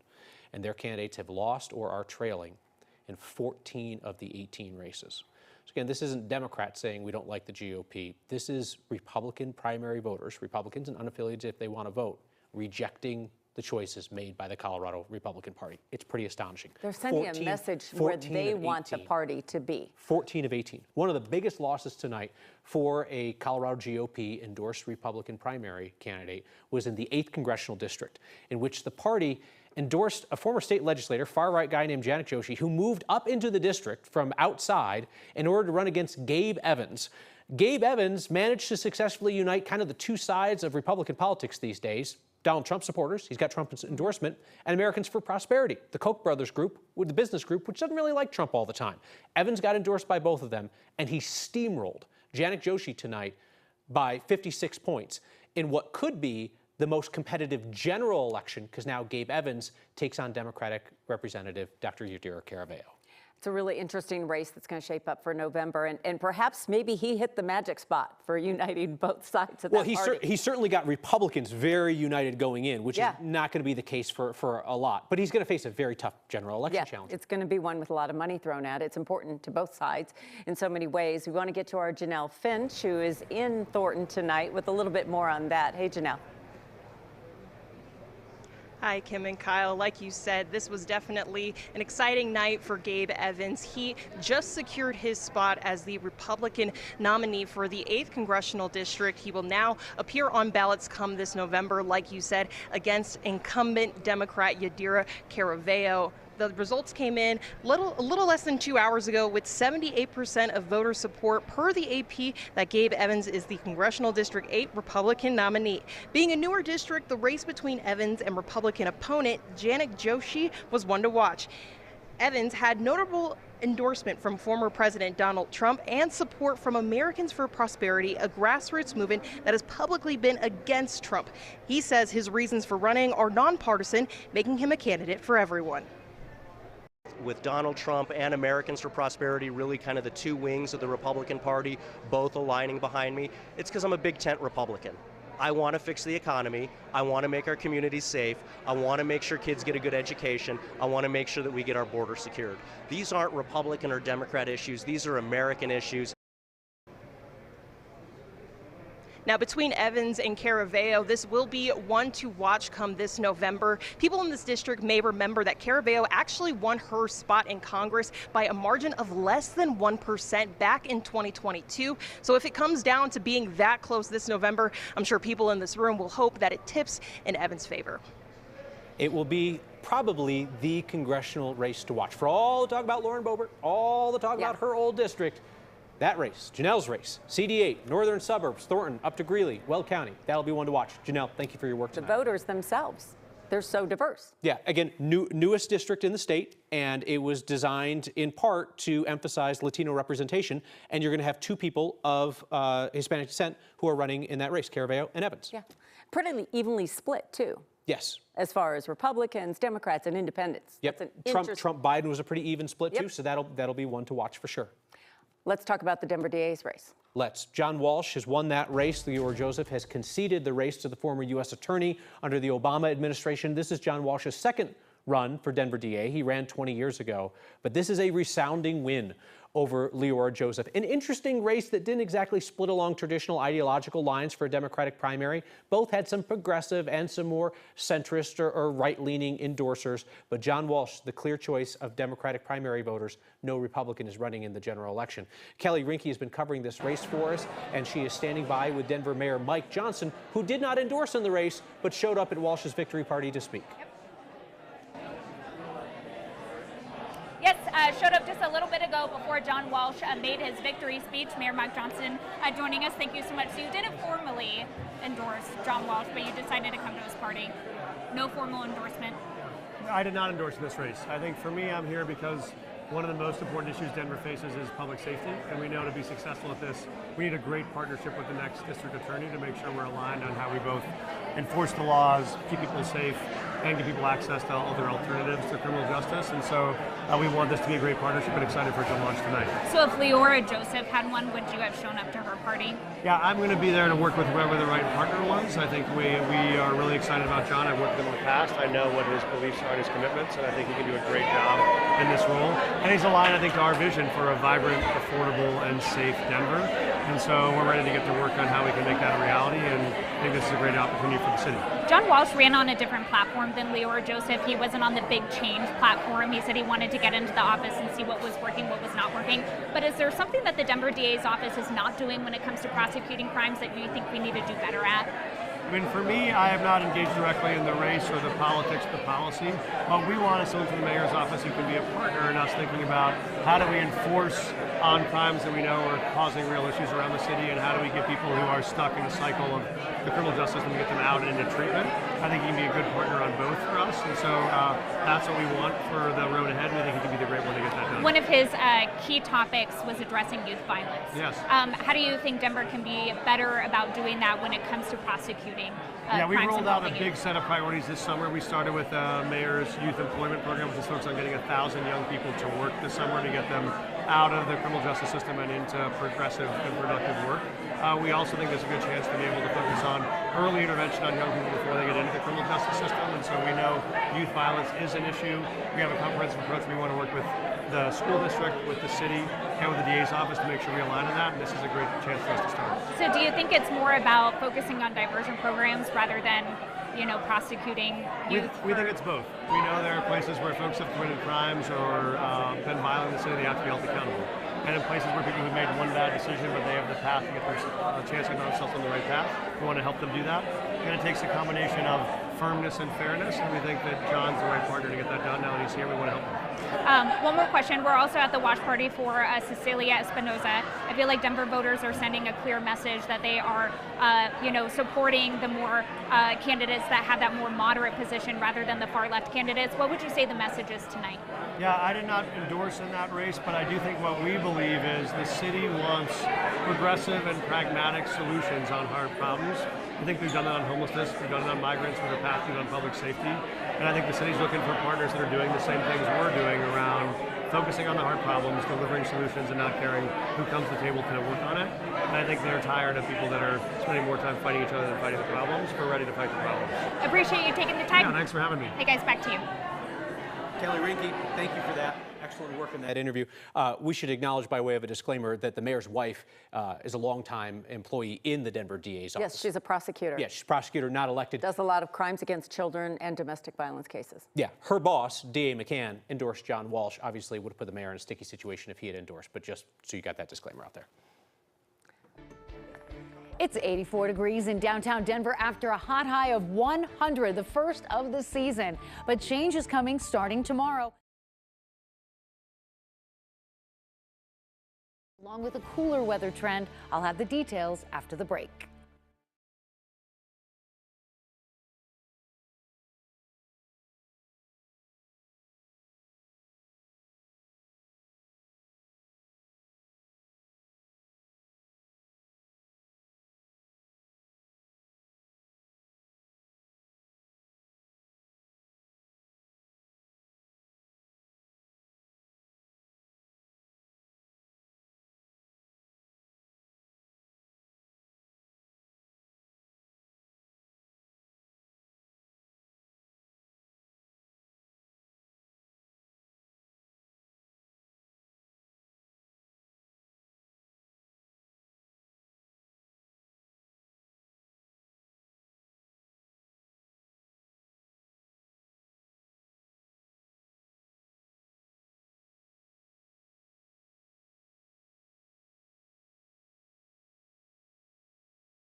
Let's take a look at some state legislature races in which the Colorado Republican Party went out on a limb and endorsed against sitting Republican elected officials. House Rep Lisa Frizzell in Douglas County looking to go to the Senate. GOP endorsed against her. She wins in a blowout.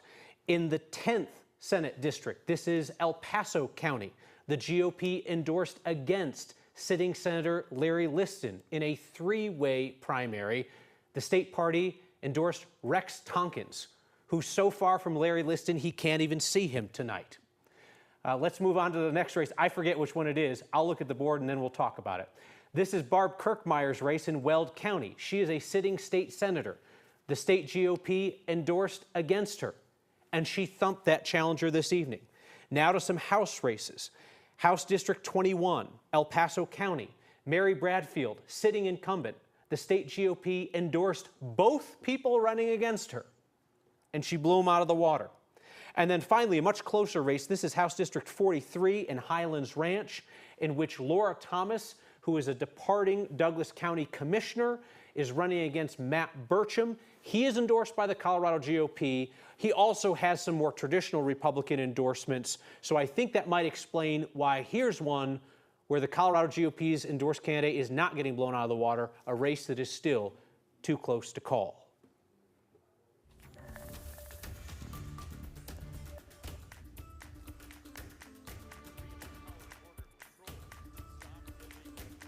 Sorry, I didn't realize I was doing a tease that was identical to what I just talked about. I was like, I can say it if I knew what we were saying.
Doug Lamborn, yep, and now he's retiring. Now Jeff Crank is the nominee there.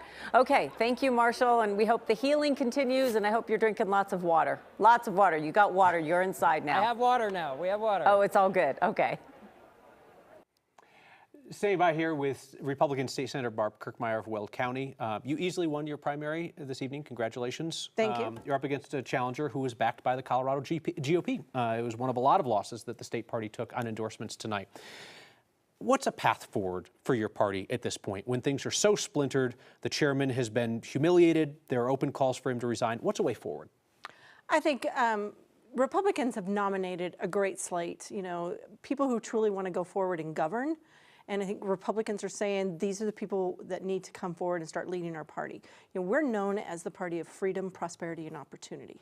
So we need to get back to that message and get back to, what do Republicans really want? What do, not just Republicans at this point, but Coloradoans, they're crying for relief. And we've had some great wins down at the Capitol just in this last session where we were able to get huge property tax reductions, income tax reductions. We're protecting water, but at the same time making sure that we're not overburdening it with regulations, that type of thing. So I think, we've already kind of started to chart that path.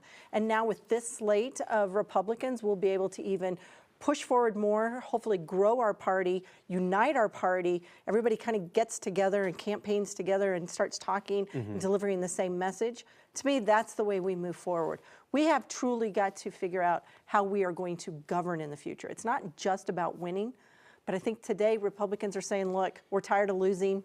We got to get something done. We need to go win. But governing from the minority requires you to work with Democrats. Absolutely. And if you work with Democrats, you get labeled a rhino or a squish or a moderate or whatever else. Do you feel like rank and file Republicans have sent a different type of message tonight? Because they have overwhelmingly elected or reelected a lot of those people who have said, I'm conservative, but you got to work with Democrats because they run the state right now. Absolutely. My case in point, I won with 73%. I passed 80 bills this year. Granted, I'm on the Joint Budget Committee. Quite a few are associated with that. But all of our bills, with the exception of one, all of my bills are bipartisan. They have to be. We have to be able to work across the aisle. And I would say being on the Joint Budget Committee, it's a great place where we truly are looking at how do we govern? How do we make things, programs, funding, make sure that it works for all Coloradoans, that it's about good government. So absolutely. They're going to make us go to break, but I have a yes or no question for you. You narrowly lost the 8th Congressional District to Dr. Yadira Carabeo last time around. You think Gabe Evans can beat her? I think he has a good shot. Okay. He's got a great message. Barb Kirkmeyer, thank you very much. Thank We'll you. be right back.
83, this is where Lauren Boebert left, and now Jeff Hurd has won that by pretty good number right there. Ron Hanks was the candidate that, of course, Adam Frisch would have preferred to run against, feeling that he could have a better shot there. You know, he says he's fine with it now, but Donald Trump did not make an endorsement in this particular race. This district hinges on the swing city of Pueblo. That's where Ria Ja is for us tonight. And Ria, Adam Frisch has a whole lot of money that he planned to use against Lauren Boebert. He now has to use it against Jeff Hurd. That's going to be a lot tougher race for him. Right, we're outside of Adam Frisch's watch party, which just ended within the past hour, and he is one of, as you said, Kyle, one of the people who is most impacted by this GOP race. Back in 2022, he lost to this district to Representative Lauren Boebert by just a few hundred votes. It was one of the closest races in the country. Now, historically, this is a Republican district. So what that election signaled is that these voters might be looking towards a more moderate candidate, which is exactly what Jeff Hurd is. He is a moderate Republican. He did not have the endorsement from the Colorado GOP like his runner-up Ron Hanks, the more right-leaning, the more ultra-conservative Boebert-type candidate. Hurd was viewed as the harder candidate to beat because of that moderate stance. Now, looking ahead to the next few months, Frisch says he is hoping this will be a more civilized race than the one he had back in 2022 against Boebert. Allows that entertainment industry media scrum that came in to follow her every move is now left. And that gives a lot more people to have a chance to hear what I've been working on. And I've been trying to tell why people should be voting for us as opposed to against other people for a really long time. So I think we'll have a clear message for that. Just a reminder that this district is the largest district in the state, stretching across the entire western half of the state, making an L into Pueblo and Los Animas County. And the biggest voter group here are those unaffiliated voters. There's 230,000 unaffiliated voters here. So Frisch and now Hurd will be looking to appeal to those unaffiliates come November. Thank you very much. I want to bring in Democratic strategist Elvina Vasquez now to continue this conversation. And Elvina, your Democratic Party voters and fundraisers have an issue with throwing money into races that are going to be very hard to win. We see it on a national level, whoever's running against Ted Cruz or Mitch McConnell. You see it here in Colorado, whoever's running against Lauren Boebert. Adam Frisch came close. That's going to be a really tough race for him to win, even tougher for Democrats to beat Boebert. Right, right. I think movements start at a certain place. When you want to push candidates or issues, you need to have that opposing view. It's unrealistic to have one view all of the time. So there is a strategy in pushing policies to be more democratic, more answering more questions for, you know, women and issues that are attacked by the Republican Party over and over again. So I think that's where those conversations start. It could, you know, 10, 15 years from now, it could change. Colorado was once a very red state. It's no longer that way, but it will take a while. It's not something that happens overnight. Fair to say Democrats' chief priority in the congressional races will be keeping Yadira Caraballo in Congress in the 8th. Absolutely, Yeah. yes. Let's talk about what happened tonight with progressives versus centrist Democrats. Whole lot of money came into a number of different races. We should acknowledge here you're part of a group that spent in the race for Sean Camacho, who defeated progressive Elizabeth Epps. But there were 11 races that we were tracking. Progressives have lost or are on track to lose 8 of them. Is that money? Is that message? Is it a little bit of both? What happened with Colorado Democrats tonight? I think it's a little bit of both. I also think Democrats tend to be on a spectrum of issues on different issues. I think they agree on economic issues being a point that needs to be, you know, taken up by our governance, but also do we agree on how that has to happen? So I think it's an exchange of ideas, which is how politics should work. And then lastly, the Colorado GOP, voters at least, seem to take a step away from extremism tonight towards some folks who are willing to work with Democrats. Also some folks that might be tougher for Democrats to beat. So is that good or bad for your party? No, I think it's good. I think the way that, and I know Barbara Kirkmeyer spoke about this earlier, governance requires a diversity of voices, a diversity of policy solutions for what our voters want. So I think it's actually really good to have that representation. Like I said, Democrats are always going to be on a spectrum of things, and they might disagree on how to get to that end place, but I think the values are the same. They want to protect women. They want to ensure that not only are borders safe, but are we treating immigrants with humanity? Is there a process in place to do it the right way? So I feel like these overarching issues we agree on, which I don't see happening with the Republican Party. I feel like that's where they're splitting up. Alvina Vasquez, thank you very much for your perspective. Thank you. We'll be right back.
Congresswoman Lauren Boebert cruises, easily defeating a large field in the safest Republican seat in Colorado's congressional delegation.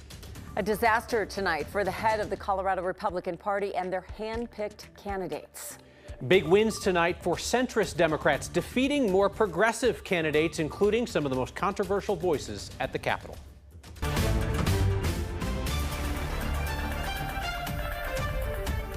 It's primary night in Colorado. Lots happening. Thanks for joining us. I'm Kim Christensen. And I'm Kyle Clark. Our teams are all over Colorado on a night when the direction of both the state's major parties shifted a bit. We'll take you through all of it.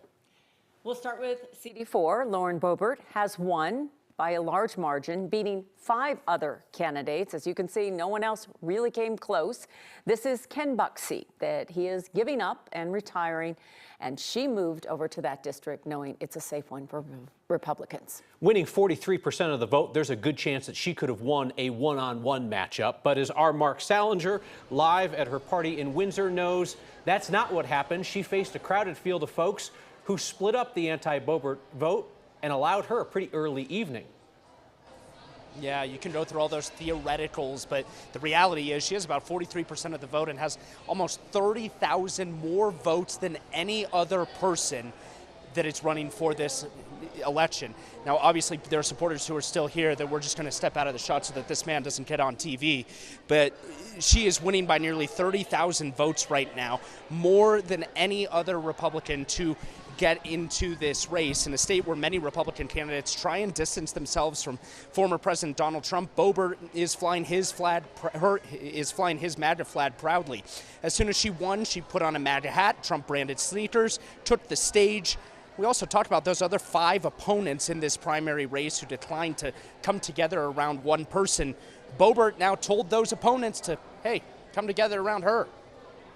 I look forward to unifying all of the opponents, all of the candidates who are in this primary race for CD4, because you matter, and I want the people who are close to you to still be in that fight for you, for us, for our children, for our country. And we talked about that move away from CD3 on the western slope to CD4 here on the eastern plains and up to northern Colorado, parts of northern Colorado here in Windsor and Loveland. She won her last election on the western slope by 564 votes to Democrat Adam Frisch. Here she's now winning by more than 30,000 in the Republican primary. Kyle and Kim, it seems to have paid off for her. It certainly has. It certainly has. Mark Salinger, thank you very much. And as a result of Congressman Ken Buck saying, I'm out, I don't even want to stick around any longer, they had a special election, and Greg Lopez has won that election, serving out the remainder of Ken Buck's term. Certainly there are hopes by Democrats that this could become a more competitive district than it is, but that margin for Lopez in the special election is larger than Buck's last 2 margins against his Democratic general election opponents. Tonight also marks the first loss anywhere in America for a Trump-endorsed GOP congressional candidate.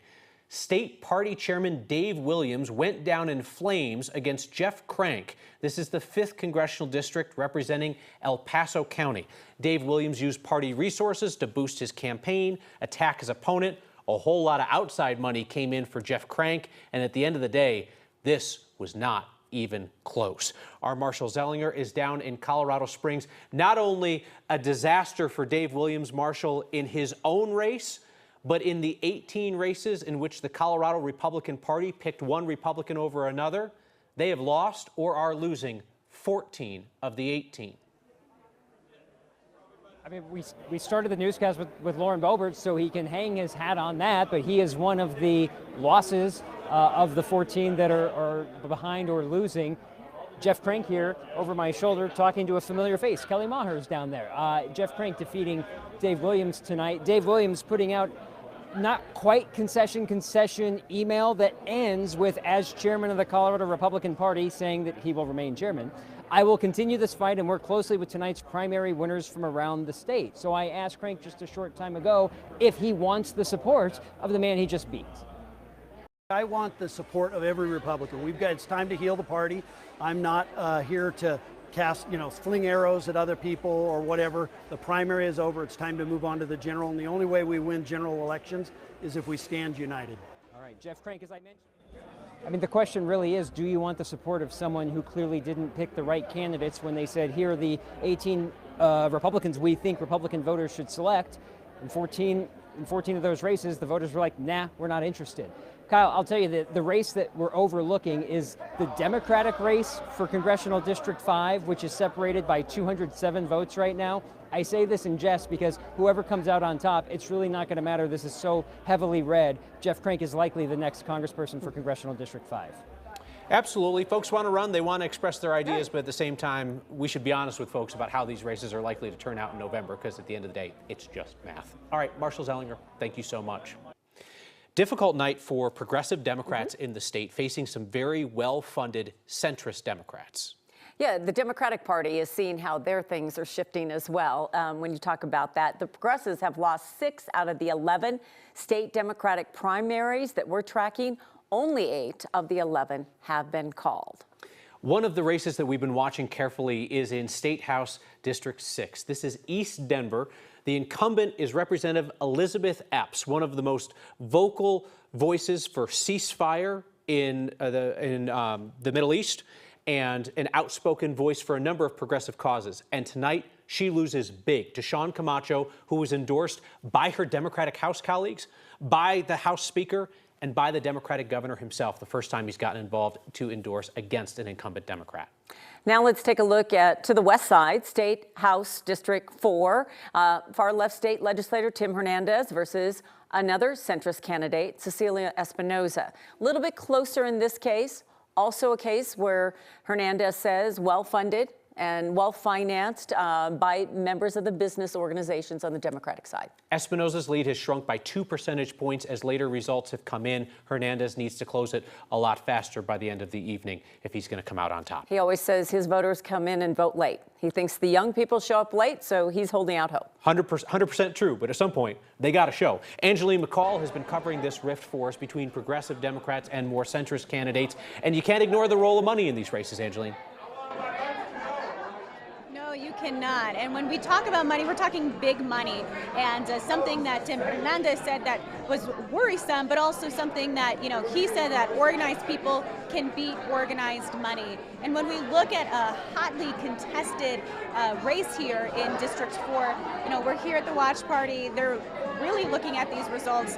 Like you mentioned, Kim, Tim says that voters that are going to vote for him could come out late, and so eagerly waiting this 11 p.m. result. He has closed a little bit, but overall we're seeing a trend as far as this primary goes, saying that voters do not want progressive, actual progressive, as Tim would say, candidates. And when we say that, we're saying that people are looking at more centric candidates. They're voting for them, and many of them have lost their races tonight. Tim is still in, going against Cecilia Espinoza here in District 4. And we spoke with the former representative here in this district, Serena Gonzalez Gutierrez, who held this seat, who said that she was proud to see Latinos actually running in this during the vacancy as well as during this primary. But she says that, when it comes to progressives, not only do we need them in the Capitol, but also that if progressives lose, before these results came in, that's when I spoke with her, she said that, this is really a result of big money. Here's what she said. I think what it says is that there's a lot of dark money. It goes back to who is behind, spending this kind of money to go against these types of leaders. And these are leaders that are really, they are pushing the envelope, but you need that. You need those different folks along the spectrum. So we'll wait until 11 p.m. Like you said, trailing a smaller margin than what we saw in the earlier election results, but got to close it by 11. So there's an hour left before we see that final drop from Denver City clerk and recorder. Kyle. All right, Angeline McCall, thank you very much. Landslide win tonight for John Walsh in the Denver DA race, a 16-point margin over Leora Joseph. John Walsh, the former U.S. attorney appointed during the Obama administration, longtime federal prosecutor, endorsed by current DA Beth McCann. He's talked about making incremental improvements. Let's talk to 9 News reporter Kelly Rinke. And Kelly, voters in this case decided they don't want Leora Joseph, who said she wanted to do everything differently in the DA's office. Yeah, John Walsh was not running on big change. He said he wanted to go into that office and see what was working and what was not working before he made that decision. Like you said, Kyle, he had a lot of support both from the current Denver District Attorney Beth McCann and former Denver District Attorney Bill Ritter, who took that office before he became the governor of Colorado. But even with that endorsement from Beth McCann, John Walsh says he is not status quo. Take a listen. I'm not status quo. I got into the race because I was concerned about the direction the city was taking on community safety. And, you know, it's important to remember all three current and former Denver DAs have endorsed me. And that's because they've had a chance to work with me. What I really am looking to do is bring new energy and a new focus to community safety for Denver. He says one of his top priorities is addressing gun violence, specifically youth violence. He wants to get people off the streets who are pulling the triggers, but also make sure that our kids are being diverted into programs instead of getting into trouble. It's coming at a critical time because recent state data shows that more young people are being arrested for violent crimes, including homicide. Guys. Yeah, Denver DA can have a powerful voice on statewide issues if he or she so chooses. It's also been a launching pad. Bill Ritter to governor, as Bigger Walsh places. said to me last week. He goes, by the time I get done with this job, I'm going to be ready to retire. So there you go. Kelly Rinke, thank you so much. A heat advisory for Metro Denver and Boulder ended roughly an hour ago, but not before we reached triple digits. DIA recorded 100 degrees for the first time this season. It also marked the first 100-degree day in Denver in June since 2021. Kathy, this seems too soon. Oh, Kim, it is too soon. It's very early in the season to record our 12th day of 90 degrees or better. Triple-digit highs today. This should be the peak day in terms of the excessive heat. We're still in the low 80s in downtown Denver, and it is 11 minutes after 10. The sunset was glorious. Beautiful color in the sky at 8:31. After a day with 100 degrees, the first of the season. Missing the record, though. That's one piece of good news, the record 105. These are triple-digit high temperatures across eastern Colorado, western Nebraska, and Kansas. Typically, we're in the mid-80s. Isolated gusty storms brought wind and lightning, but no relief from the heat in the form of rain. We'll have a calm and mild night tonight, but things are changing tomorrow with an overnight cool front. Scattered storms are in the forecast and a chance for severe weather ahead of a cooling trend. I'll cover all of that in just a bit. Colorado's Republican voters tonight have rejected the people running the Colorado Republican Party. In a moment, I'll ask a key conservative leader where she thinks her party should go next. We are back in 60 seconds.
State Senator Barb Kirkmeyer now. You overwhelmingly won your primary tonight. Congratulations. Thank you. Your opponent was endorsed by the Colorado Republican Party. That had to be strange as an incumbent in the state legislature, but clearly a repudiation of Republican Party leadership and their choices tonight. Where does your party go from here?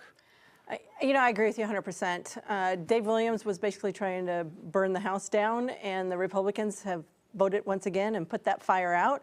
We are the party of freedom, prosperity, and opportunity.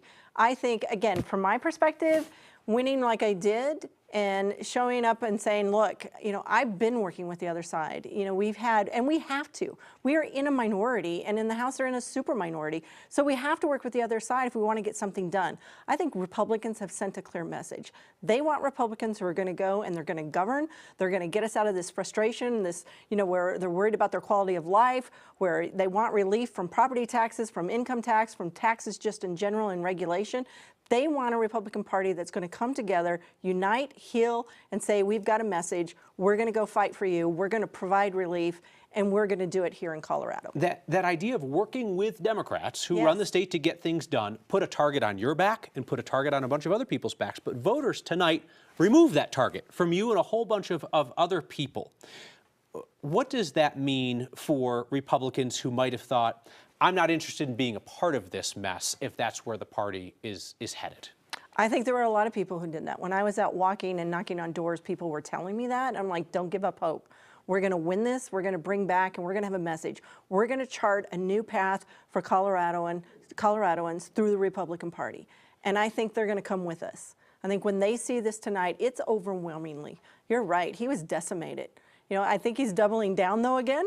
But that's okay. We're going to go and we'll figure out how to make this work. We'll move forward. He's not the face of the Republican Party. He is the chairman of the Republican Party. And in 2 seconds, is he going to resign or will he have to be removed? He's going to have to be removed. Barb Kirkmeyer, thank you very much. Thank you. Let's talk about CD8, a race that is what we're just discussing. The GOP, the party chair, and the party endorsed the loser in this case, Gabe Evans, who had the endorsement of Donald Trump, won big. And that's why we're going to go to Janelle Finch, who is joining us in Thornton. This is a race that could be closely watched in November because it's Colorado's newest congressional district, and Yadira Caraveo will be the opponent in this case. And a lot of people want to see where this seat goes in Congress. That's right, Kim, and we know where it goes after tonight. Things are winding down here in Thornton, but Gabe Evans is still here, likely soaking up every minute of his big night, where he has secured the Republican candidate spot on the ballot for a possible seat in Congress. With 78% of voter support per the AP, Gabe Evans is moving on in the electoral process. Being a newer district, the race between Evans and Republican opponent Janet Joshi was one to watch. Evans has notable support from former President Donald Trump, as well as support from Americans for Prosperity, a grassroots movement that has been publicly against Trump. He says his reasons for running are nonpartisan, making him a candidate for everyone. With Donald Trump and Americans for Prosperity really kind of the two wings of the Republican Party, both aligning behind me, it's because I'm a big tent Republican. I want to fix the economy. I want to make our communities safe. I want to make sure kids get a good education. I want to make sure that we get our border secured. These aren't Republican or Democrat issues. These are American issues. So like you just said, between Evans and incumbent Democrat Yadira Caraveo, this is definitely going to be a race that people are paying close attention to come this November. And people in this district will remember that Caraveo got her spot back in 2022 by a slim margin of less than 1%. And if it comes down to being that close this time around, people are definitely going to be hoping in this room that it tips in Evans' favor. Definitely not any one seat there. Thank you, Janelle. We know we'll follow that all the way through November. Let's bring in Democratic strategist Alvina Vasquez now, and that's going to be the closest congressional race in Colorado, most likely the 8th congressional district, stretching from the northern suburbs up to Weld County. Gabe Evans got Donald Trump's endorsement, and that's one of those things that you trumpet in the primary, and then he's just going to kind of put that in his pocket as we go to the general. Totally. He's going into the general with a lot of liabilities because that's a risk, right? When you do those extreme views during this time of the election season. So yeah, there's a lot of liabilities that he's taking with him.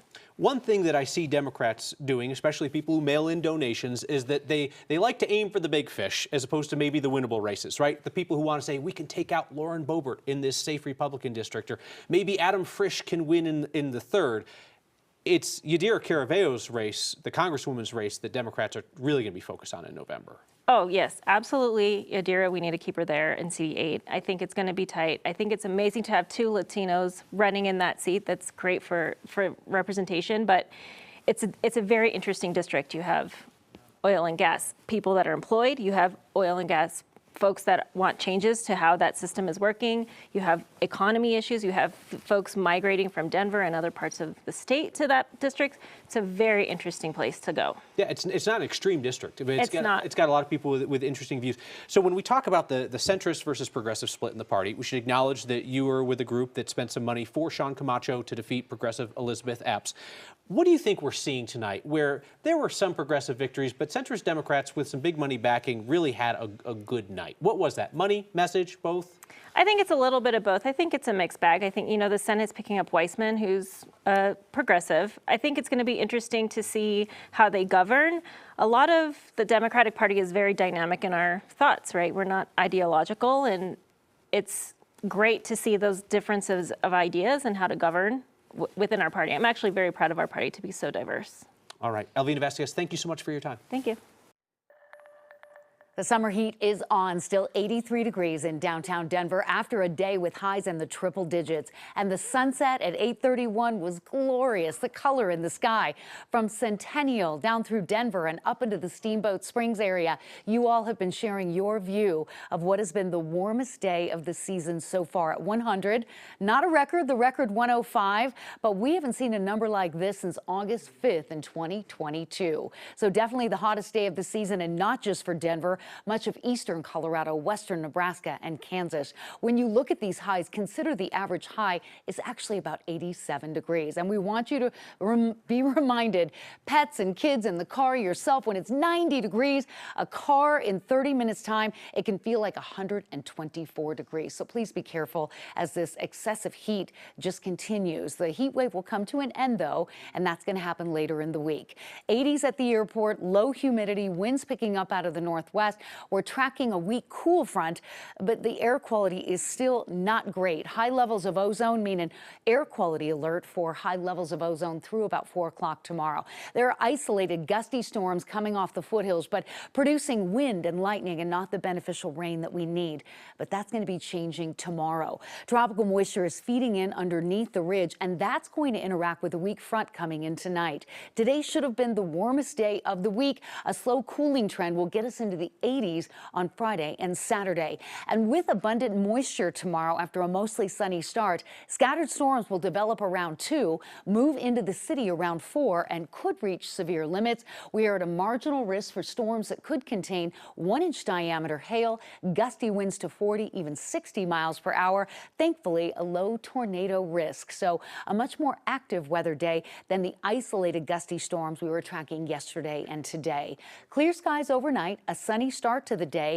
By 2:30, foothill thunderstorms. By 4, the cells move into the city. Between 4 and 6, they move east, turning severe, producing hail, and definitely impacting communities east of Lyman, Yuma, and Burlington between 9 and 11 o'clock tomorrow night. Lows tonight, very warm again, 60s and 70s for eastern Colorado. Highs are still above average, but not as warm as today. 93 in Denver, 98 for Lamar, 95 in Grand Junction. Less wind in the foothills tomorrow at 89 for Broomfield and 78 the high in West Creek. City forecast for tonight, heat advisory has expired. Breezy, mild, low 63. That's where we start. Temperatures in the low 90s with scattered afternoon storms after 2:30. And again, isolated severe storms are a possibility. We're looking for low 90s on Thursday, upper 80s Friday, and the coolest day of the extended period will be Saturday. But there's a good chance of rain from storms for the next few days and the chance for severe weather on Wednesday afternoon. Sunday, Monday, and Tuesday, we've got sunshine with hot highs back in the low to mid 90s.